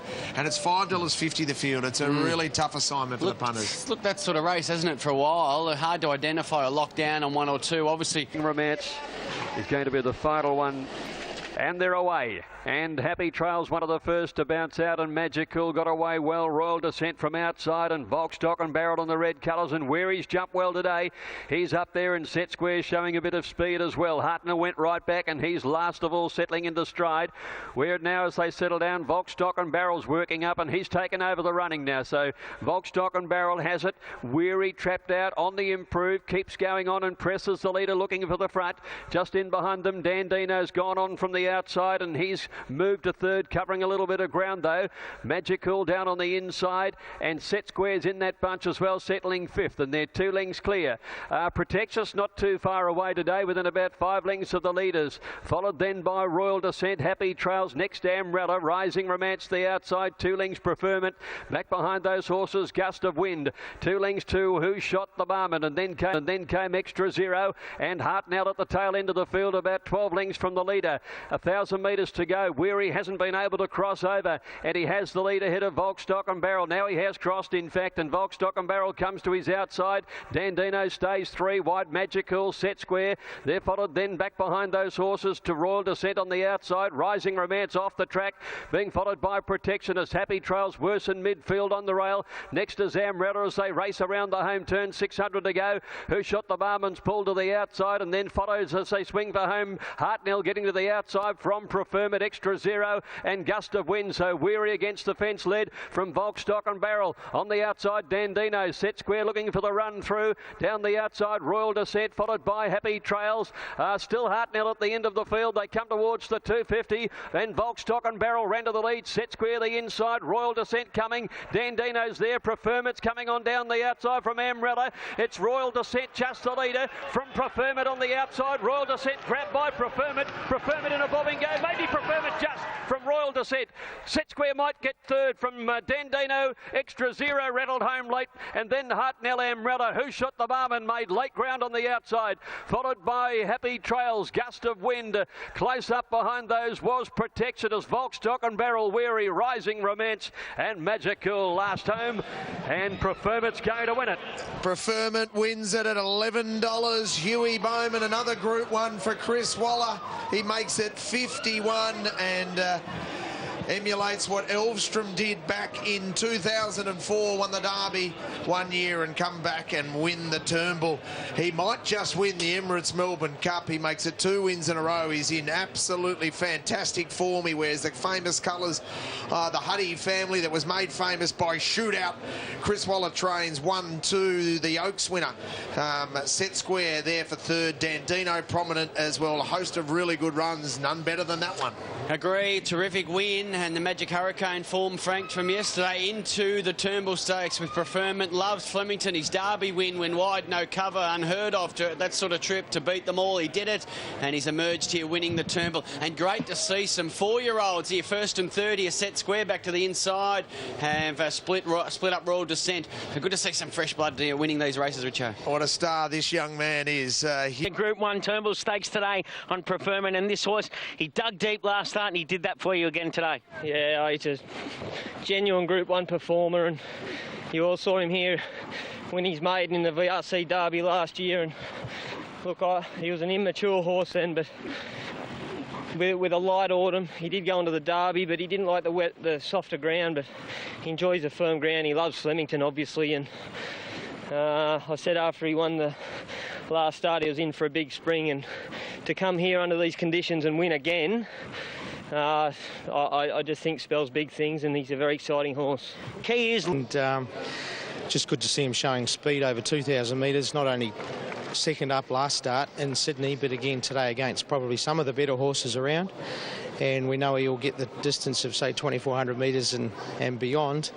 So pretty special horse, very special horse. I know that you've always had him in high regard, but has he exceeded your expectations? Being by Zabil, they can often be slow maturing types. Has he sort of burst through a bit unexpected in a way? Well, he's certainly matured this year. Look, he was a maiden when he won the Derby, but untapped and not pushed to be there, and I think that's a big important thing. We just let him get there himself. And I know the Derby doesn't always throw up a good record in terms of going towards Melbourne Cups, but with this horse I think it's a little bit different. He was very lightly raced and got there himself, as I said. What's the likely Lloyd Williams and see what they can offer. Obviously a Cox Plate could start to now come into contention as well. But I don't know, it's a good problem to have. You're such a highly successful trainer in your own right, but you clearly still tap into as many mentors as possible. Yeah, my word, you don't stop learning in this game, and I'm still learning. For Hugh Bowman and Chris Waller. That was a week ago. A preferment super Royal Descent. Can you believe it? Runner-up in a Group 1 for the 6th time, and 5 of them has she been beaten by a stablemate. It's an extraordinary stat, but another win to Chris Waller. And preferment is right towards the top in the Melbourne Cup markets, up against... Stakes at Flemington over the 1,400 metres. Toppy Hazard is the favourite at $4 fixed, out at $6.50 though on the tote. And they're racing now. And caught them well. Sarcher gets away quickly. There's Hazard away brilliantly. Tycoon Tara has a look for the lead, but Hazard just crossed and did it easily for McDonald, and it's Hazard by a couple, Tycoon Tara. Sarcher and La Passe fourth, and Madam Gangster jumped well today. She's fifth, but caught wide. Then Girl in Flight, and they're followed by Manageress Kathy's Mark. Jessie Bell off the course. A length and a half further back in the field is now Atlantis Dream pushing on, and they're being followed then well back by Lucky Largo. Ridden off the pace is Notified. Lily Dazzler towards the end. Girl Guide is second last and deep, and 2 lengths to Mini down. 700 to go, and the well-tried Hazard the leader. Tycoon Tara second. Madam Gangster 3 deep third.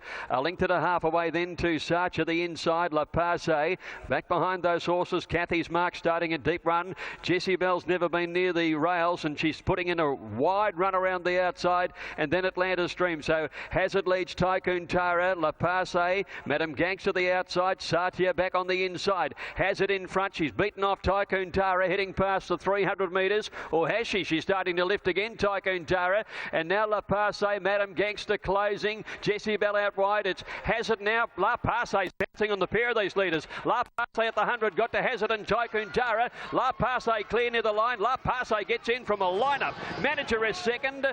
Lucky Largo might get third. Jessie Bell and Madam Gangster are close up. Hazard and Tycoon Tara there till the 100, and they've got swallowed right up. Mini Downs made a lot of ground out very wide on the course. Sarcher next over, followed in by Lily Dazzler. Never coming into the race then was Girl Guide. Kathy's Mark towards the end. Atlantis Dream is one of the last to go over the line, and Girl in Flight back there as well. Oh, he's such a terrific trainer, is Darren Weir. He's able to string these mares or any racehorse out for long campaigns. We saw it again on Friday night when a horse was able to win at start number 13 for the campaign. campaign, and La Passe has done a very similar scenario, a long campaign, always been in amongst the money. The worst position she's been is 6th for the entire campaign. Racing in lower grade, comes up to Group 2 level if you don't mind, and wins here. DK Weir, and great to see Michelle. Just watching the race, I thought on the corner, oh geez, we're in a bit of trouble here, but then she sort of got going again and ran the 1400 out strongly, so can't see why you wouldn't step up in distance, I guess. Very well done, Darren. Good on you, thanks. Campaign, racing in lower grade, comes up to Group 2 level if you don't mind, and wins here. DK Weir, and great to see Michelle. Just watching the race, I thought on the corner, oh geez, we're in a bit of trouble here, but then she sort of got going again and ran the 1400 out strongly, so can't see why you wouldn't step up in distance, I guess. Very well done, Darren. Good on you, thanks. Darren Weir.